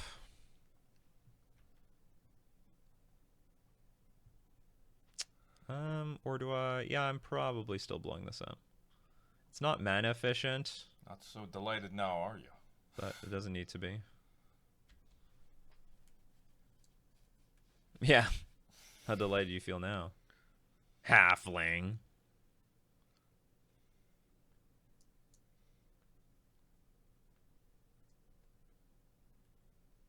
Another one. Alright, you got another one. I'm gonna save my Tide Shaper. For this very moment.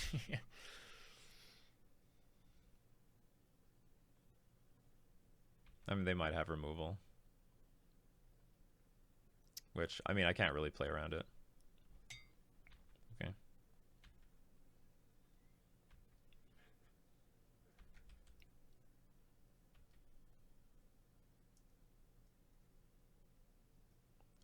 They were telegraphing removal. Couldn't really do much about it.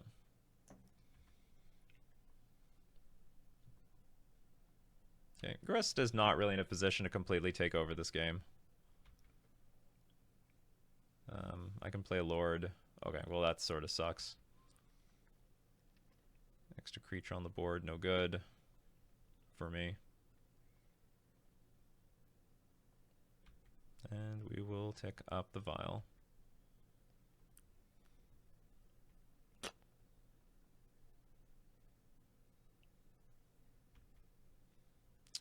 And I guess we are still going to attack the Grist. And then I think we're going to put the Spaloon in play, so that if they want to kill one of the creatures, then they are going to get at least taxed for one. Oh, they're just going to go straight to... Okay, it looks like they have a Chord hand then. Still going to play this and pass.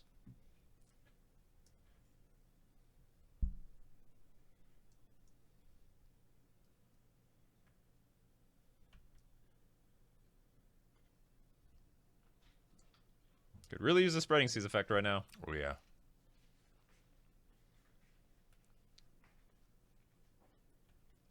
Soul Cauldron, which can do a little bit. Turns everything into a Mana Dork.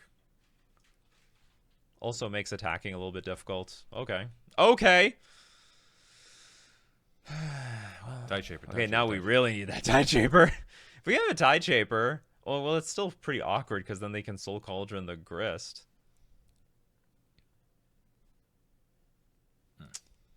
Well, okay, so I attack. You can eat up quite a few creatures. You can gang block a Lord. Yawgmoth comes back anyway.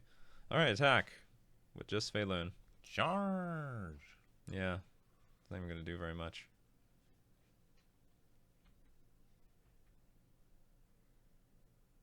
Oof. Yeah, I needed that last turn. They're just letting the Grist die. Oh yeah, they don't mind the Grist dying. Oh, that is just dumb then. I should just attack them. True story.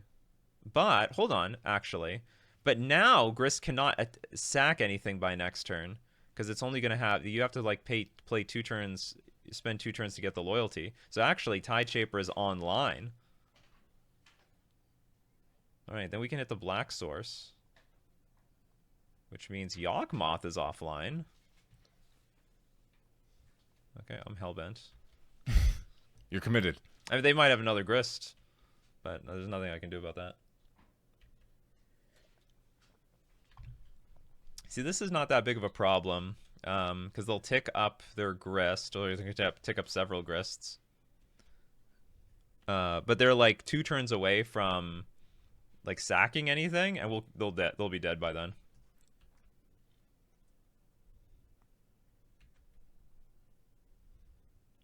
They will be gonzo. Oh, no. How rude. That is so rude. Come on. I was down. You know, whatever. It happens. They probably let the Grist die knowing that they had this line. Okay, now we need to draw Spreading Seas for justice. Spreading Seas for justice.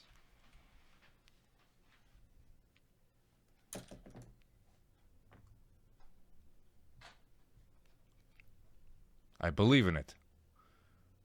The heart of the cards, Joey. Yeah, heart of the cards. Come on, Joey. We'll take this thing up to 4 now, just in case we draw a Subtlety. Come on. Spreading Seas. Spreading Seas. Or Tide Shaper. It was blue. I was excited. Well, we do get an extra card this turn, so... Is there any use killing this? Probably not. This time I'll go for my opponent's face. Spreading Seas. This is very useless. Oh. This is very bad at this point.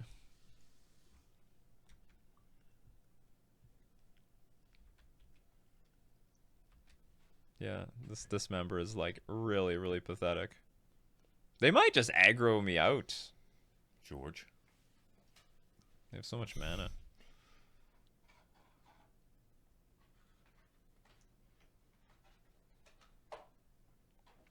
My Tide Shapers died.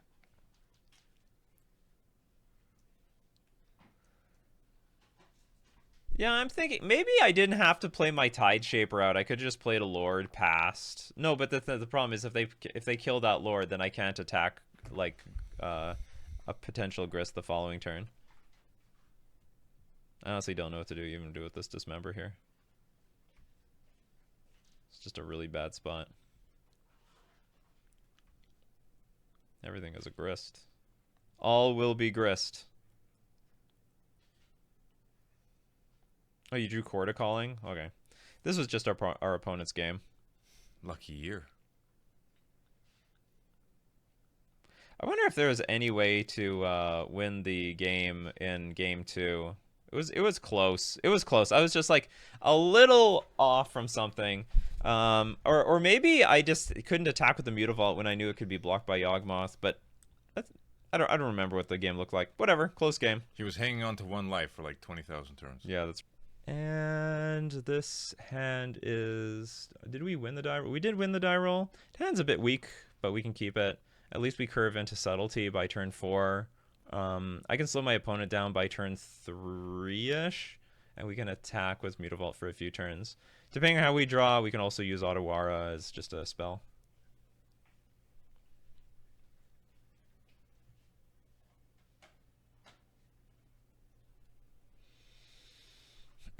Ultimately not super thrilled with the hand, but I don't want a mulligan. Turn 1 Mutavault. For the turn 2 attack. Huge fan of the turn 1 Mutavault into turn 2 attack. Unless they represent removal, then I'll be like, no, okay, I'm not going to do it. Thought I was going to do it. No, I'm not going to do it.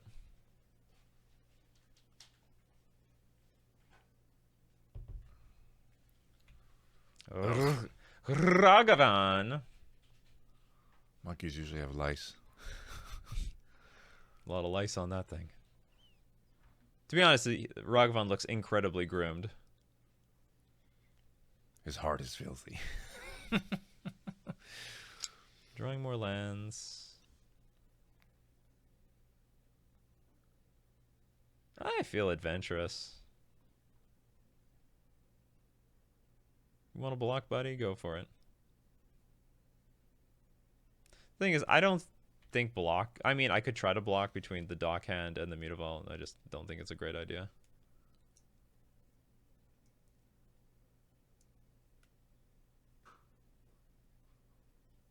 I will try to block with dock hand, though.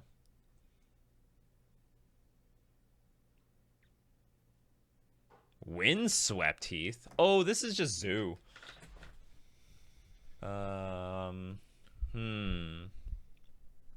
Yeah, if it's Zoo, I will still try to block. My success rate should be a little bit higher.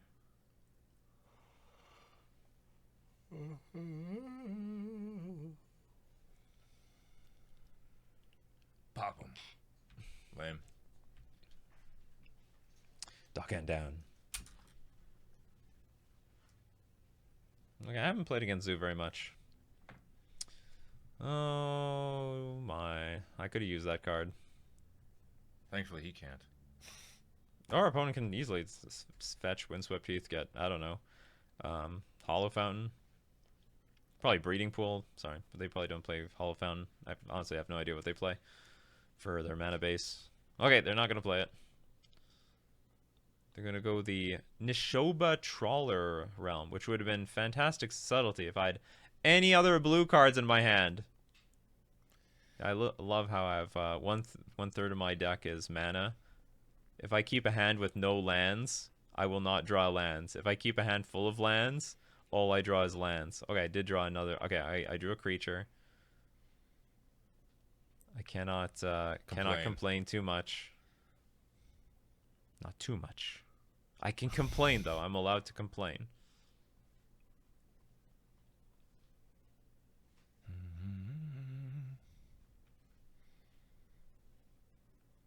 Where is your leader? Show me your scion.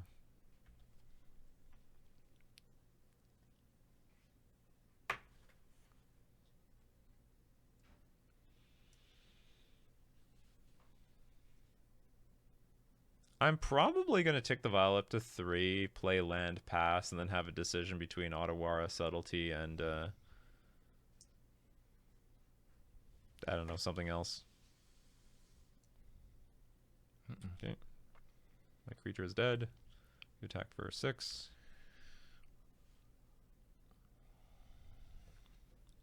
Because probably I should just Otawara some stupid thing like this.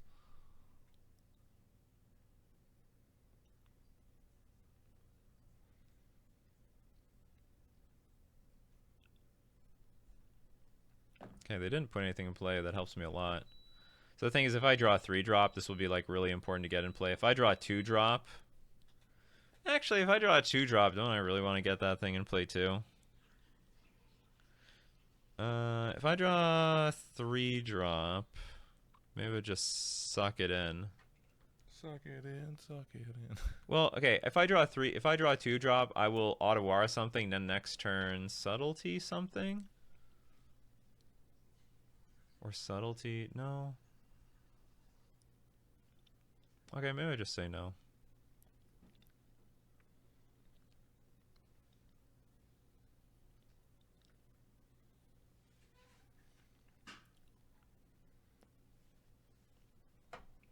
Mutavault's not a bad draw.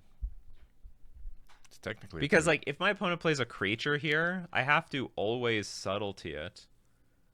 So if I'm always Subtletying it, then there's no point trying to tick the Vial up to 3 to 4. Because, like, now is the time to play my Subtlety. Now is the time. Mm-hmm.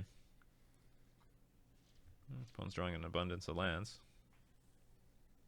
They can attack for 7 now. That is technically lethal.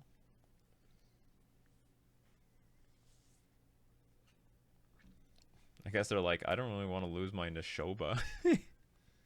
That would really suck. So things what's the power on the creature? It's a 5 now. They have domain. They have full domain. I guess their problem is they don't want to attack with Ragavan because I could end up double blocking with Mutavault and putting a Lord in play or something.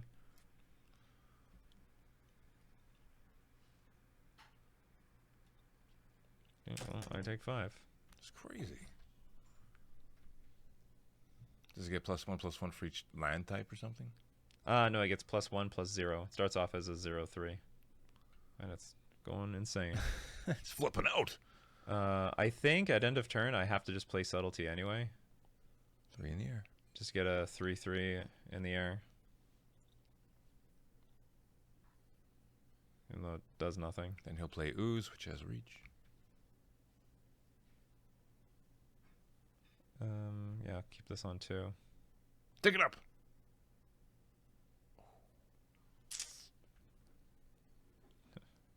Random. Well, here's a good question. Am I the beatdown here? Probably not. But I'm going to attack anyway. Gotta make use of that Otawara somehow. I will be in a position to win.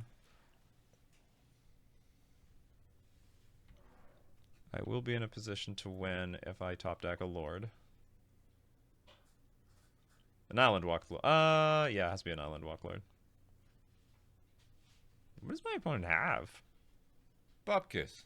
It could be. Oh, it could be a bunch of ley lines or something. They just don't want to cast their ley lines. Ley lines and lands. All right. To the Shadow Realm you go. Yeah, I'm not blocking this thing. Or I could block... I could block Ragavan, bounce this, take no damage. Oh, they could have also Ragavan in hand, which is why they're not casting anything. So maybe we just bounce this Brawler. Oops, undo. We are not tapping our lands properly. Gotta keep that 1 blue up. Just in case. Yeah, just in case. I could have anything. We'll take 2. Keep attacking for 2 in the air. Don't cast my cards. Unless you draw Lord of Atlantis. You can have Lord of Atlantis. Oh, that is nasty. That is so nasty. Why is it glitching out like that?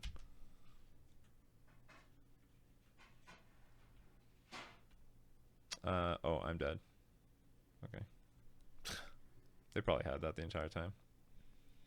Okay, what do I want? All these cards. I want all these good cards. All the cards I don't have in my main deck. Stern Scolding is actually surprisingly terrible in this matchup because it's going to check on the stack how good or bad these cards are.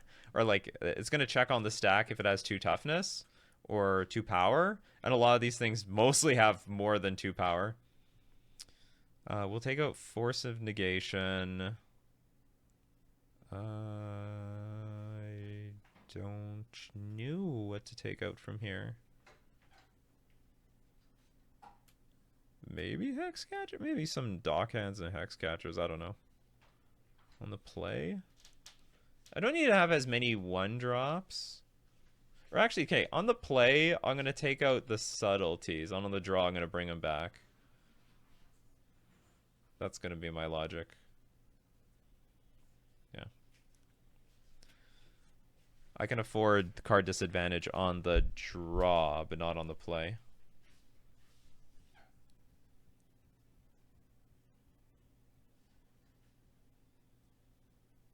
That's a hand. Keep.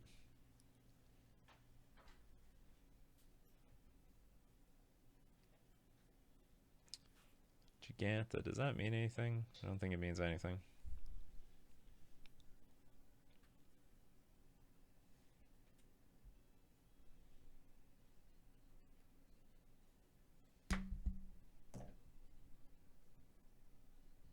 I will throw just a random Tide Shaper. They'll very often give me Island Walk. I mean, there's some island in that deck somewhere. And like 90% of the zoo lists are not playing Bowmasters. Some of them are. It's just very, very rare. But it's just too important to curve out. I'll go like Tide Shaper turn 1, Hexcatcher turn 2.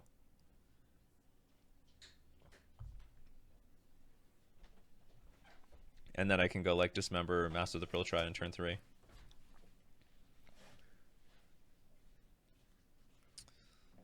Wild Nicodle, that's wild. Haven't seen that one in a while.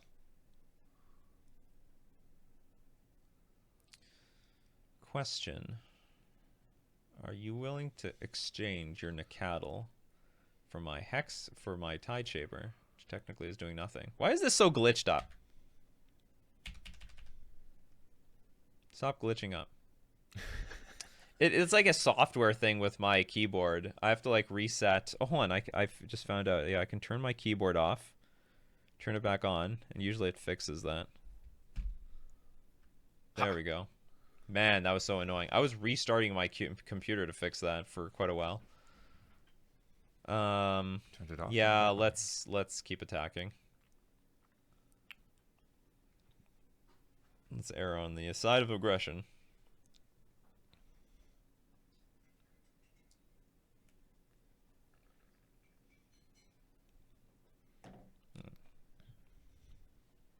I honestly have no idea who this benefits. They might have been thinking like I'm trying to get in a cheeky 1 damage. It would have been. I probably could have represented my Hexcatcher better if I just attacked, but because or actually, oh no, Trickster would not have represented it very well because they could still trade. Anyhow. Oh, now you have that island. He was waiting. You're gonna dash a Ragavan. Monk. Who does this favor? The bold. I guess I'll block. Yeah, don't give him anything.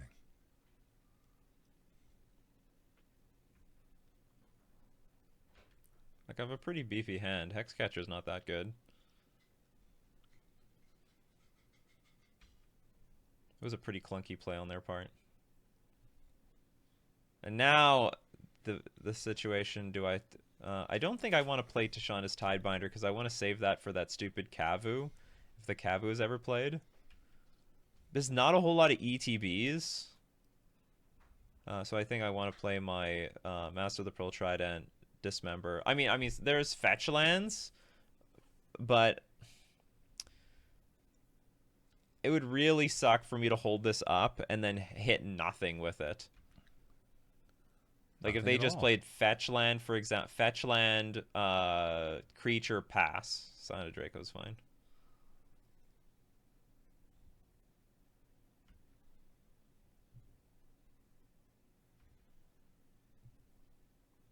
Die. Yeah, something's dying here. I haven't even attacked my opponent. They're at 13. How did that happen? Fetch, shock, fetch, shock, fetch. Yeah. Story checks out. Now I will hold up Tishana's Tidebinder. Or maybe I still shouldn't have. Yeah, maybe I still should hold this for that Kavu. There's like, I have answers to that Kavu. The Kavu's so annoying.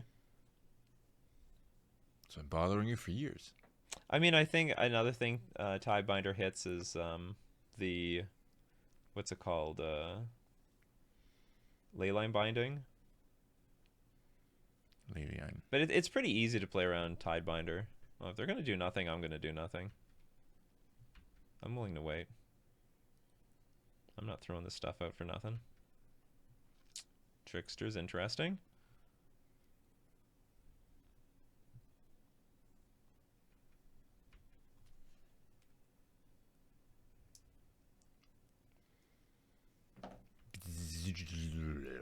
Yeah, so now we can Tidebinder that. Ha! Hashtag value. Hashtag patience, too. Big time.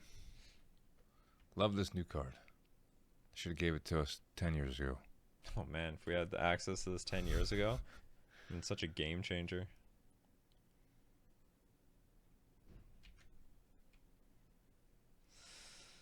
Screw Birthing Pod. Yeah, maybe we can bring... Oh, I still don't really want to bring Birthing Pod off the ban list, but... There's definitely more tools than ever for that damn thing. Twin is unbanned now, right? Isn't it? No! Oh. They even made a public announcement, like, it's never... Basically, it's never coming off. Sorry, Twin players. Okay, it looks like we're just going to win this. Opponent has one card left. I have 2 live cards here. Another one. Yeah, we might just... I don't really like this. I should have just played the Lord. I mean, this is all winning, no matter what I do, so it doesn't matter. Winning. Yeah. Hashtag winning, winning. They can fetch. It's okay. Yeah, keep doing all the work. Come on. Show us that bomb you got, huh? They might have, like, tribal flames. They just didn't want to use it on anything.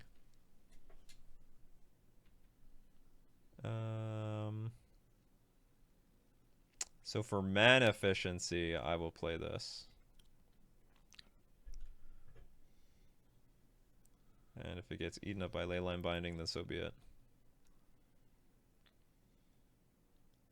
Because I have to play something here. And I'm just super far ahead no matter what. Little did he know.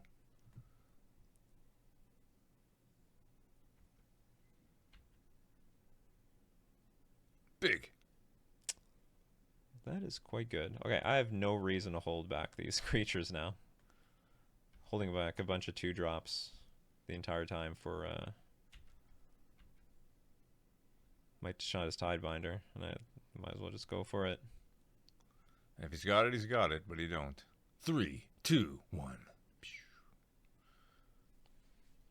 Okay, we're on the draw. How important is Dockhand on the draw? Actually, how important is Tishana's Tidebinder on the draw? Maybe that... Yeah, on the draw, I think this card is just significantly worse. Maybe I'm going to keep the Dockhand, and I'm going to bring in Subtlety. This aren't, like, the thing is, against Zoo, they're, like, really mana efficient. Like, they can play around this card perfectly. No problems. I wonder if it's worth bringing in Spell Pierce. They don't have that many spells to counter, but they have stuff. Anyway, we're just going to submit this.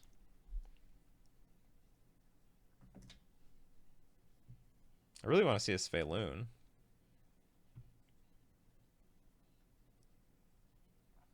Not Sphaloon. Also not a great hand. It's basically a 3-threat hand. But it does have Ether Vial, so I'm going to keep it. This is the type of hand... You draw, like, a few too many lands, and then, like, the Ether Vial is useless, and, like, everything was useless.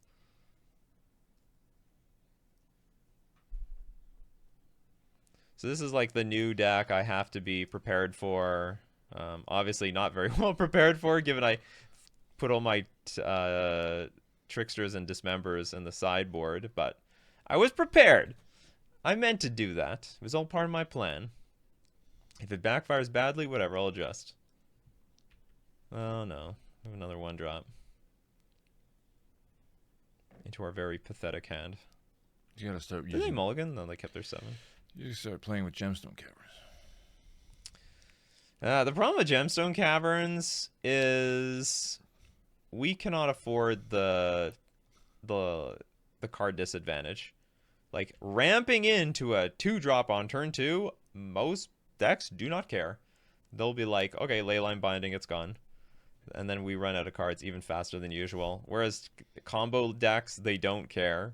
They just need the speed. Then there's something like Hardened Scales, where if their stuff dies, it still benefits them. That's not a big deal either. Because they can bring it back, or everything has like triggers. So like they'll get value of Hanger Backwalker, they'll get value of Arcbound Ravager, they'll get value out of Walking Ballista before it dies. So they still benefit even from their creatures dying, and then they can bring them back with Agatha's Soul Cauldron or something. Gemstone cavern. Gotta get on it. At turn 0. Okay, I'm very happy to see that Sphaloon. That is a big deal. And I think we're just going to pass. We're going to play a Hexcatcher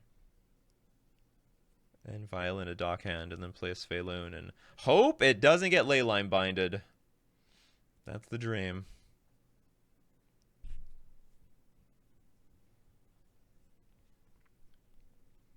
Look at all this work he's doing. I know. 13 life. Opponent is doing a lot of work for me. This reminds me of the Footfalls matchup when Fury was around. They usually just shock themselves to death.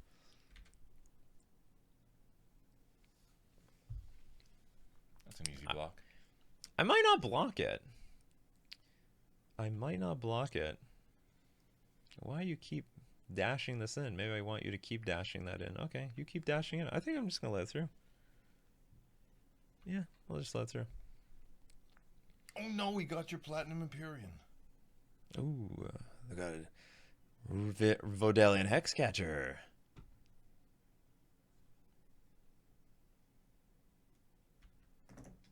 Is that going to be a problem? For you, yeah.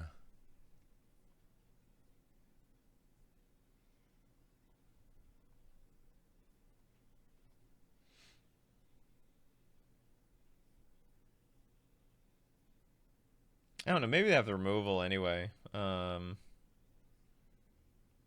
now I'm thinking, why didn't I try to block that thing? It was like basically free, and I might have even won in combat. Well, they clearly have some sort of removal. Leyline Binding costs 2 mana here. Zap. Okay. No. Yes.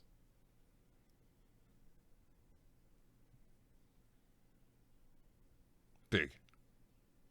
All right. It's pretty darn big. Do I leave this behind? No. I'm gonna get in there.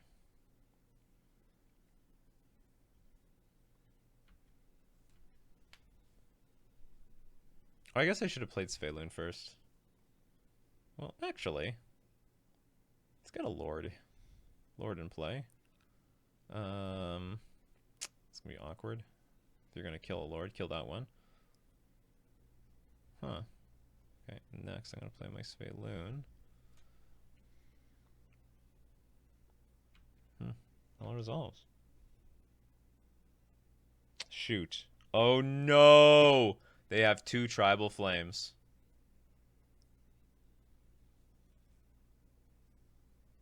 But they don't have a black source yet. I think that's the situation.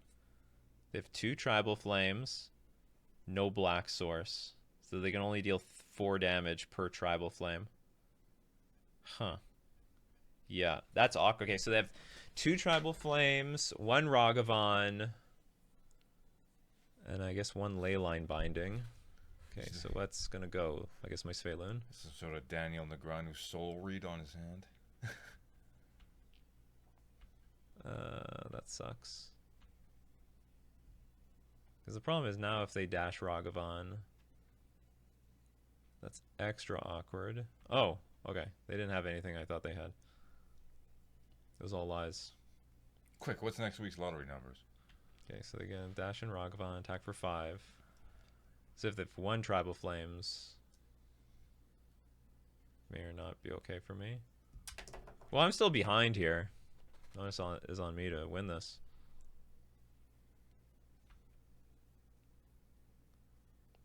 Subtlety is going to go to the dumpster. That's actually good. I didn't need that card. Or maybe I did. Drawing Subtlety would be pretty nice versus this Ragavan threat. Let's leave this on 2.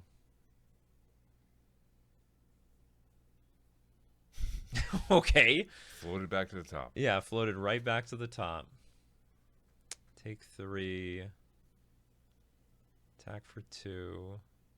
Well, if they have 1 Tribal Flames, I'm dead.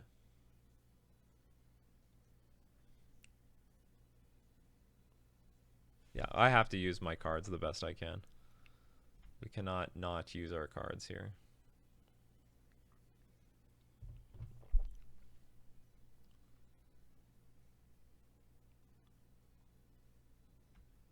It's awkward the way I'm using this because like keeping a like it might seem obvious to everyone like, oh, you got to put the Lord in play, but like the thing is when you do this, my opponent will never fear like Trickster or Harbinger or any of those other combinations of cards. Like my opponent cannot fear those cards, so they can always freely attack with a Wild Nacatl. Tap out big for some huge creature. There are no huge creatures in this deck.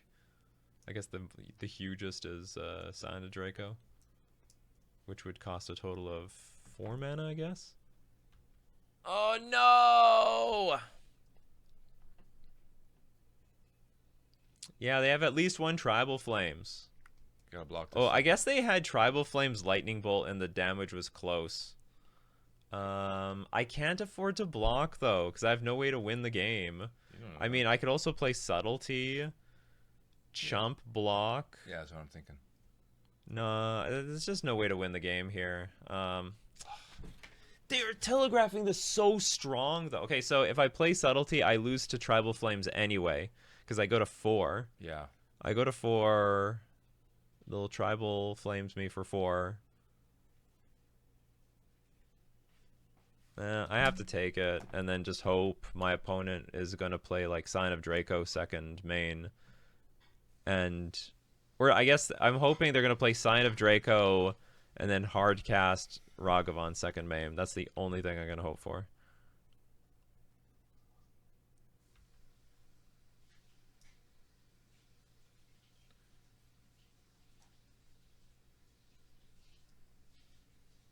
Oh my god, it's the Scion.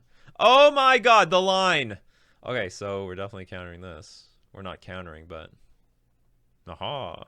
Island Walk Lord for the win? We're very close. We have 7 damage on board. And I got 2 draw steps, because I have this Waterlog Grove. Oh, come on, come on, come They on. put it on the bottom of their library. Oh no, do you have Bolt? Oh, okay. It's the Ragavan, as expected.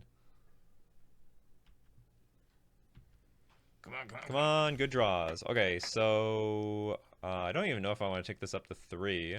I guess I should, just in case I draw.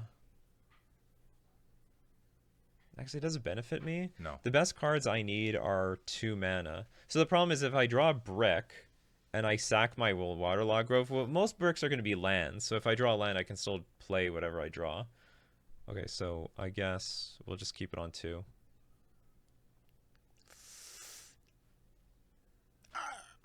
That is not one of the cards. That's not one of the bricks that I can play off of. Okay, come on. Oh, Island Walk Lord wins. Yes! We got it. We did it. We summoned the Lord of Atlantis. Floated right to to give, the top. yeah, floated right to the top. The Lord of Atlantis comes at just the right time every time. We play to our Good games. outs. Great game. See you on YouTube.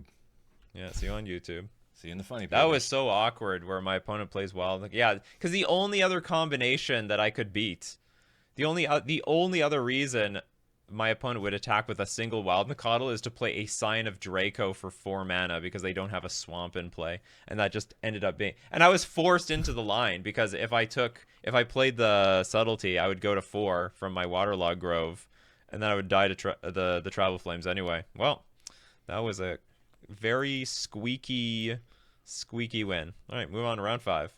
That wasn't a problem. This is another one of those hands. I hate these 4. Like, the perfect Vial hand is just 2 lands, 1 Vial. Or a Mutavault is involved here. Up against Brickmaster Flex. Yeah. Brickmaster, they can draw a bunch of bricks. That's why the name is that way. Yeah. And they flex at their bricks. Look at all these bricks I drew. See if we can get our revenge. You won, though. He timed out. Yeah, but I didn't really feel like I won that game. You won. Whose name? But honestly, I did forget about that. I did forget that I won that game like that way. Whose name was on the plaque at the end? Yeah. Well, there was no plaque. No, Nikachu wins the match. But I did win this. I did sign the slip. Okay, it looks like we're just gonna get absolutely destroyed game 1. Oh.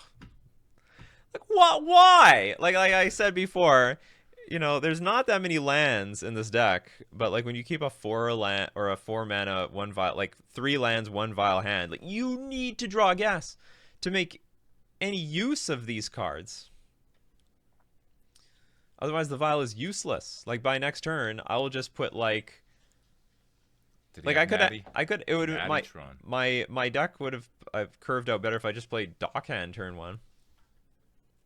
Well, when you have Tron, you start off with Chromatic Star. That's a really bad sign. That's a really bad sign.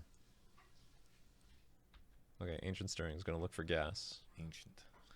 Look for the gas. Look for the gas. Oh, that's gas. Gas, gas, gas. Ugh. How do you like Parappa the Rapper? Did you own that game? I can't remember. I didn't own it, but I rented it like 5 times. Oh, okay. Felt like you owned it. That was a great game. You gotta believe. A lot of good. The sequel sucked. A lot of good memes out of that. Nah, that's not true. I only played the demo of the sequel, but I didn't like it. This is all so disgusting. Okay, Merfolk, and I guess we are going to tap down your land at upkeep. We'll take your tower. Chick, punch. It's all in the mind. Careful, you're going to say the music so perfectly, I'm going to get a copyright strike. Yeah, the songs are great. Well, I would hope so. Yeah. It was the crux of the whole game. You never know. Sometimes the songs are just bad.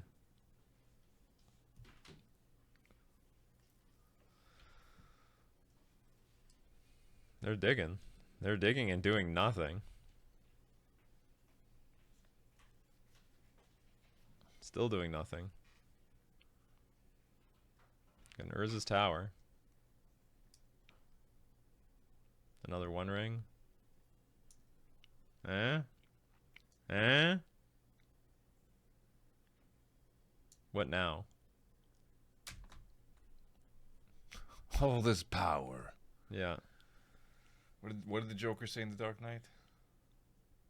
All that power, and you can't even... You have nothing to threaten me with. I don't think he said that. No, he... I know what scene you're talking about, but no. Not refer to Batman's power.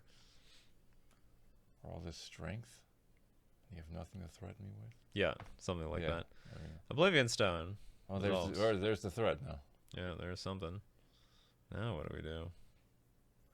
I guess I can play Lord, attack for 9, and then maybe play Subtlety at end of turn if they go Oblivion Stone. I do need to crack for a ton of damage. Alternatively, maybe we draw Tishana's Tidebinder and change everything. I could also bounce this. They replay it. Oh yeah, bounce it.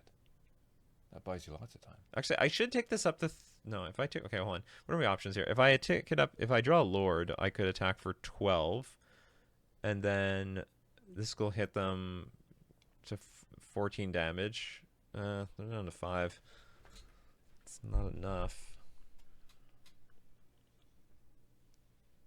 No, if I draw Tishana's Tidebinder, I mean, I'll just Tidebinder this Oblivion Ring. Boom, boom, boom, boom. Wow, yeah, brow. Bob Barker died. Yeah, finally. I'm not trying to say that in a bad way, but like, you know, for 10 years, my friends thought Bob Barker was dead. And I'm like, yeah, you would assume so, but he's not actually dead. And I have to keep looking at, you know, looking him up on Wikipedia to prove to be. And you too. You're like also another one of these people. You would just assume he was dead the entire time, but now he is dead. What to do? What to do? I have like nothing good to do here. All right. They should have entombed him in the big wheel. The big wheel. Yeah. You can hear his body shuffling around in there. When people hit the $1, he can, I don't know. He pops out. Some sort of like ghost enters the screen or something. Congratulations, you hit $1.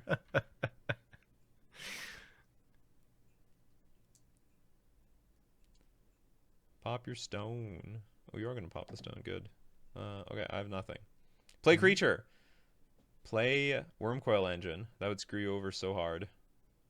Wormcoil. Wormcoil. Wormcoil. Wormcoil. Do it. Do it. Do it. You can just tap your towers for the Wormcoil. You don't have to tap these. This is all wrong. No. What are you doing? Oh, I can... okay, that's fine. I can interact with that. All the same. I have a response. Yeah, I have a response. It's a good one. Although, unfortunately, you have 4 mana up. So you can play like another one if you want. They put it on the bottom because they have another one.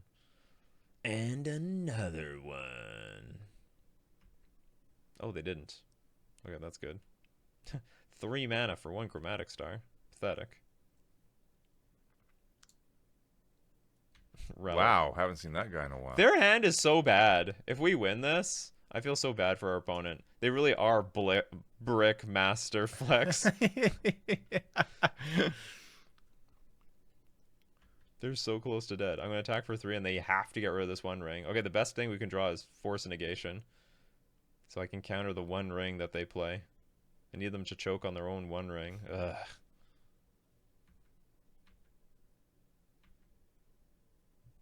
Don't think there's any value to playing this is holding up Otawara, so just play our creatures. Hope this is sufficient somehow.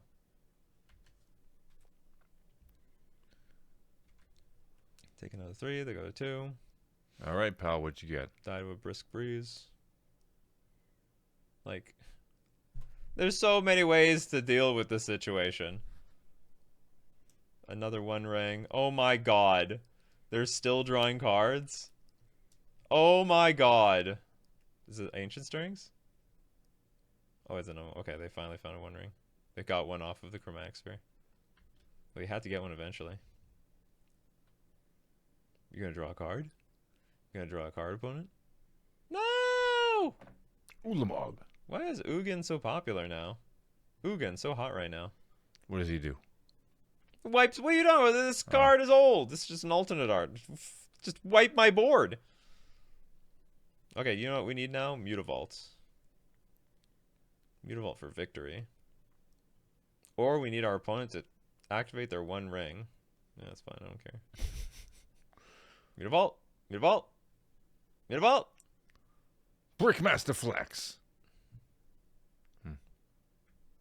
Wah, wah, wah, wah. This card does nothing. Now is a good time also for Trickster. I'd take a Trickster too.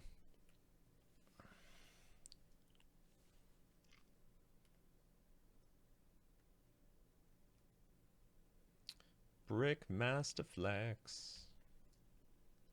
Flexing their bricks.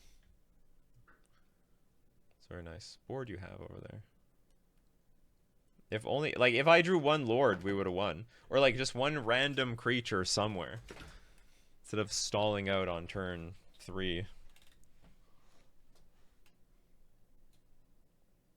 Man, the Merfolk deck is sensitive.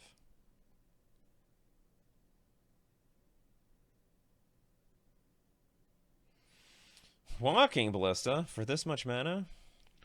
It's going to be a big ballista. Yeah. Gonna give blisters. Interestingly, they leave up a little bit. Oh. That's okay. I've seen enough. I probably have some equity in this game still. It's just not happening. No, these games... I have like a lot of really good interaction. Like, this is good this is good main deck interaction. This is good main deck interaction. This is good main deck interaction. This good main deck interaction. No, just give me all the lords, Dockhand, some subtleties, and lands that are not mutable. Okay, so I'll have Spell Pierce, Seize again. What did I took out? I took out like 1 Sveiloon, 2 subtleties. I think that's still fine. That's still fine. In this world of Ugin, probably subtlety is better. Submit.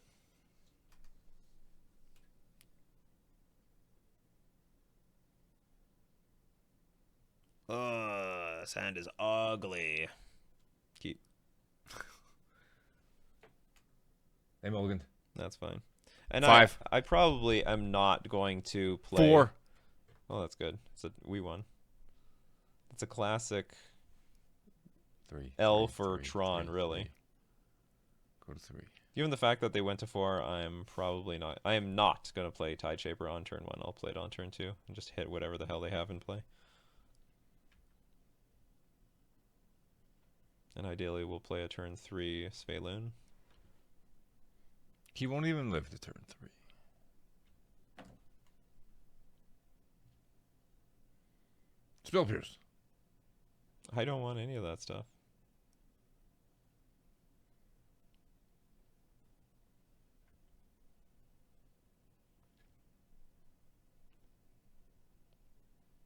Was that your only Tron land? Dang. I was hoping.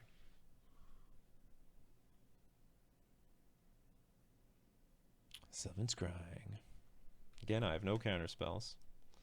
Would like to take away your lands. Land? Ooh, we did get a land. Alright, I get to play my Sveiloon, which makes me a little bit more comfortable. I'm just pitching a bunch of subtleties for nothing.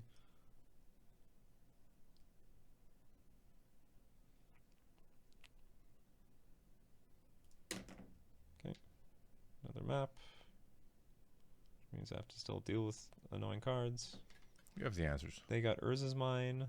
So, but what if I Spreading Seas the Mine again? I would screw myself over, so I better get the tower. Big. Land is good here, because then I can play Lord of Atlas and definitely play my Spreading Seas on the same turn. Okay, I will play Spreading Seas because I'm sort of forced. Land again? Land again? Wow, nothing is going my way. I mean, I'm still in a pretty good position. Land again. Oh, I shouldn't have done this. I shouldn't have, like, if I draw land now. Oh, I'm gonna get punished? No, I'm not getting punished. What the hell is with this game? It's going exactly as intended. No, it's not. Okay, I am totally fine with, like, playing Karn the Great Crater amongst other stupid things that you want to do this turn. Yeah, because you got the answers. I don't have an answer to that, but with 1 extra Merfolk in play, I will have protection. Or at least my Sveiloon will have protection. Another Tide Shaper. Okay, that's going to be fine post-protection, I guess. Post-toasties.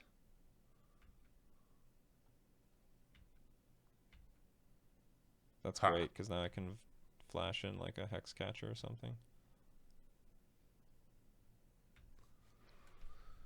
Well, crack your stones, bud. They might not. I mean, they can just wait on my turn. But if they do that, it's not great for me, but... They have Tron anyway. So what's the sensitive land that they have now? 2 Trons. Oh, it's the power plant. Kablooey! Kaboom! What did they destroy of theirs? I swear something of theirs just went gonzo. Yeah, the Oblivion stuff. Oh, you can take care of that. Ballista. You can hold him off for a turn. 2 turns, in fact. What's the point of keep? Why? I'm just thinking what to pitch. Oh.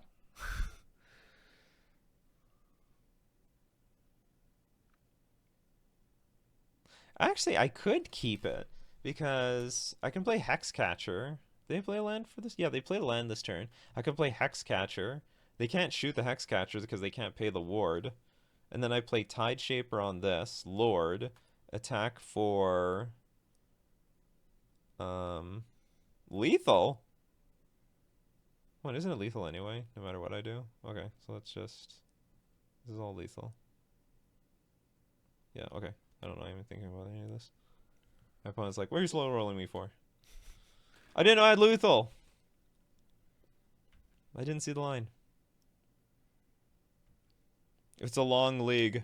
Believe me. It's a long, long league.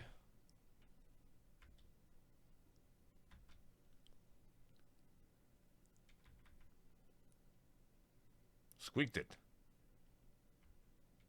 Nothing squeaky about this. That was just domination.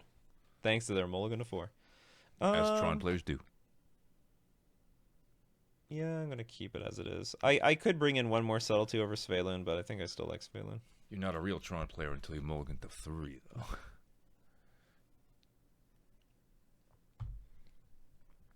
At SCG Con, my opponent mulliganed to 5, and I looked them dead in the eye, and I'm like, 90% of my opponents who mulligan to 5 are Tron players. And then they start off with Urza's Tower on turn 1. Ugh, this hand is just clunky. And he begins the game with 7 cards. I'm going to mulligan this. Too clunky. It's less clunky. And I guess we just get rid of Subtlety. We'll go turn 1 Dockhand, turn 2 Tide Shaper, turn 3 Tide Shaper, and hopefully Tishana's Tidebind or something.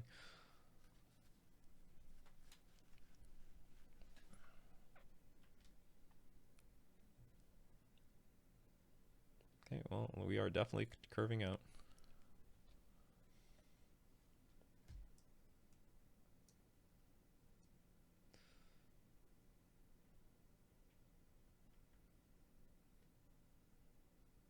Urza's mine. I wonder what's on my opponent's mind. That's a great draw. Do it. I think we'll start by playing these Tide Shapers.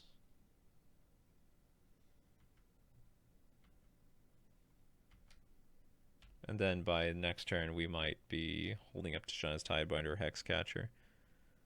Or maybe I can still play like Tide Shapers. Like, what are they going to play One Ring?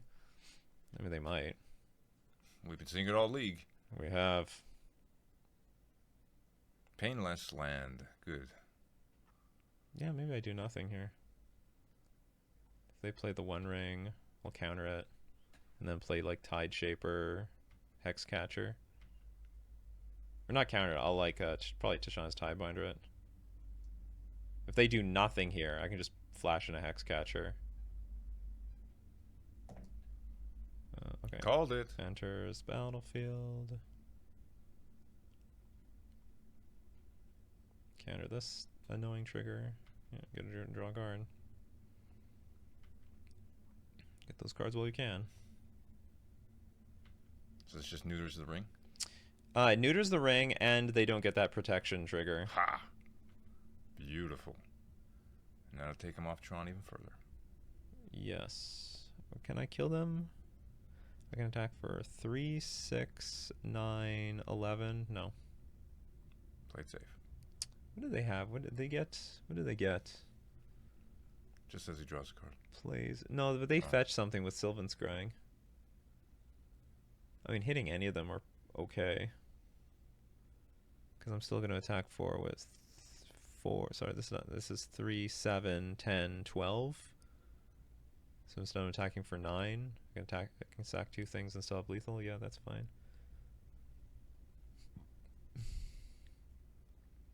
They got Urza's Mine. No, it's his actually. Huh? Oh. Got him.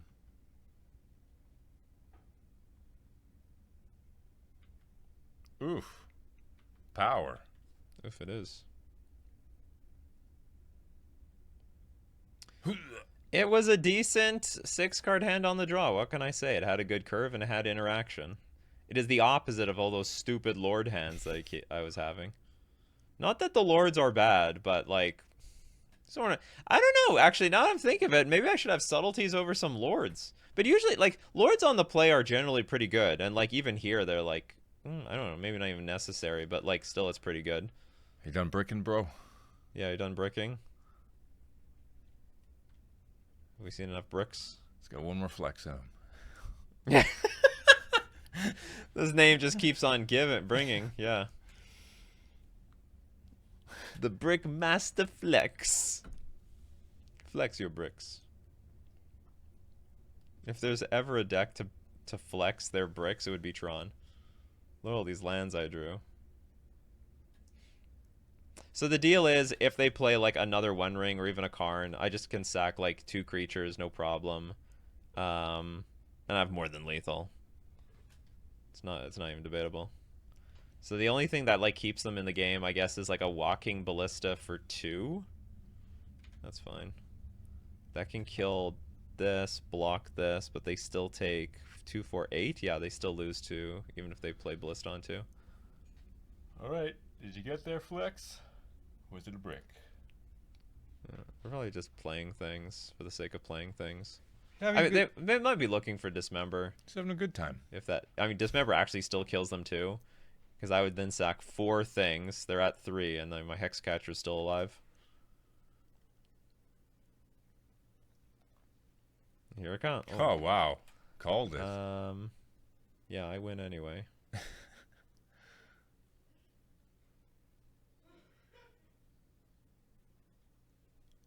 You sure about those calculations, though, right? No. Well, so this is the one. Because I mean, hey, can you tell me? Damn it!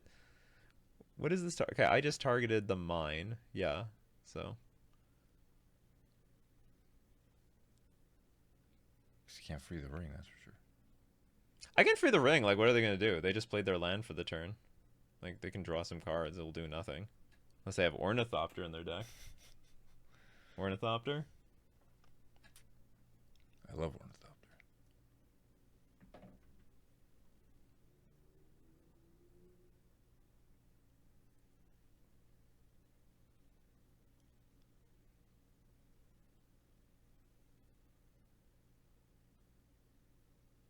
Trying to think what screws me over here.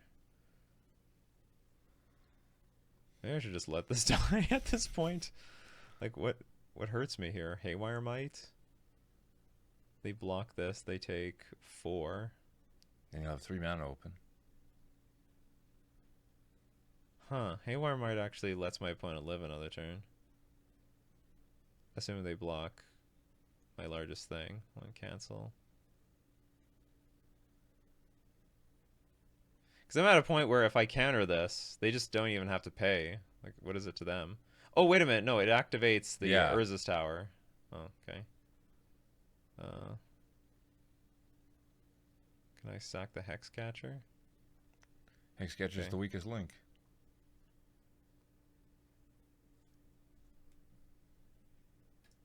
Okay, 1 ring online. Okay, they draw a card.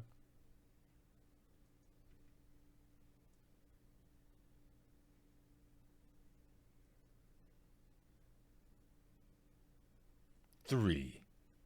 They're gonna pay for it. 2. And you what? I'm gonna win the war here. I choose to counter it instead of letting it die. You are completely tapped out. You can do nothing, and I win the match. All right, what the hell is this? It's blue. It's a blue chip. They have to like they have to like digitally color code these things so you can't counterfeit them. Okay, we went 4-1. And that one round, you should have just won. None of this whole league was scum. It was just terrible. It was Okay, it's an interesting experiment. Probably I should just play something like more normalish though, which would end up looking like I'd have my tricksters back in the deck, put like another thing over here. I would have 2 dismembers main. Like I would just go back to something like this. If I were to play another league. Like I don't know, it was an interesting experiment, but like it didn't feel I mean I might have gotten unlucky in that one Tron matchup. I don't think I got... and we don't have no idea what happened in that Murktide matchup. But I will say, like, I think having 2 dismembers in the main is just really well positioned. Like, it's just good in almost every single matchup, so there's not a lot of reason to not play it. Yeah, I'd probably still play some sort of configuration like this. Are we getting cut off? We're losing some of the sideboard here. What is with this? Hopefully you can see some of that spreading seas and that subtlety over there. You can see I have 1 copy of subtlety over there. I think that's what I would do. But anyway, I have to... by the way, I'm going to go NRG Series Minneapolis. I'm going to be there on April 20th to 21st. I got to play Modern Legacy, so I still have to prepare for that event. So I'll make sure I'll have some semi-okay deck because, yeah, I don't want to go there and be a complete fish. Ba-doom-psh. Thanks everyone for watching. Thank you very much, my fish fam. 5-0. It's not exactly... no, it was not a 5-0. It feels more like a 2-3 that somehow Miracle became like a 4-1. Like some Uno card got played and I got the opposite of the score. Anyway, okay, take care everyone. See you later.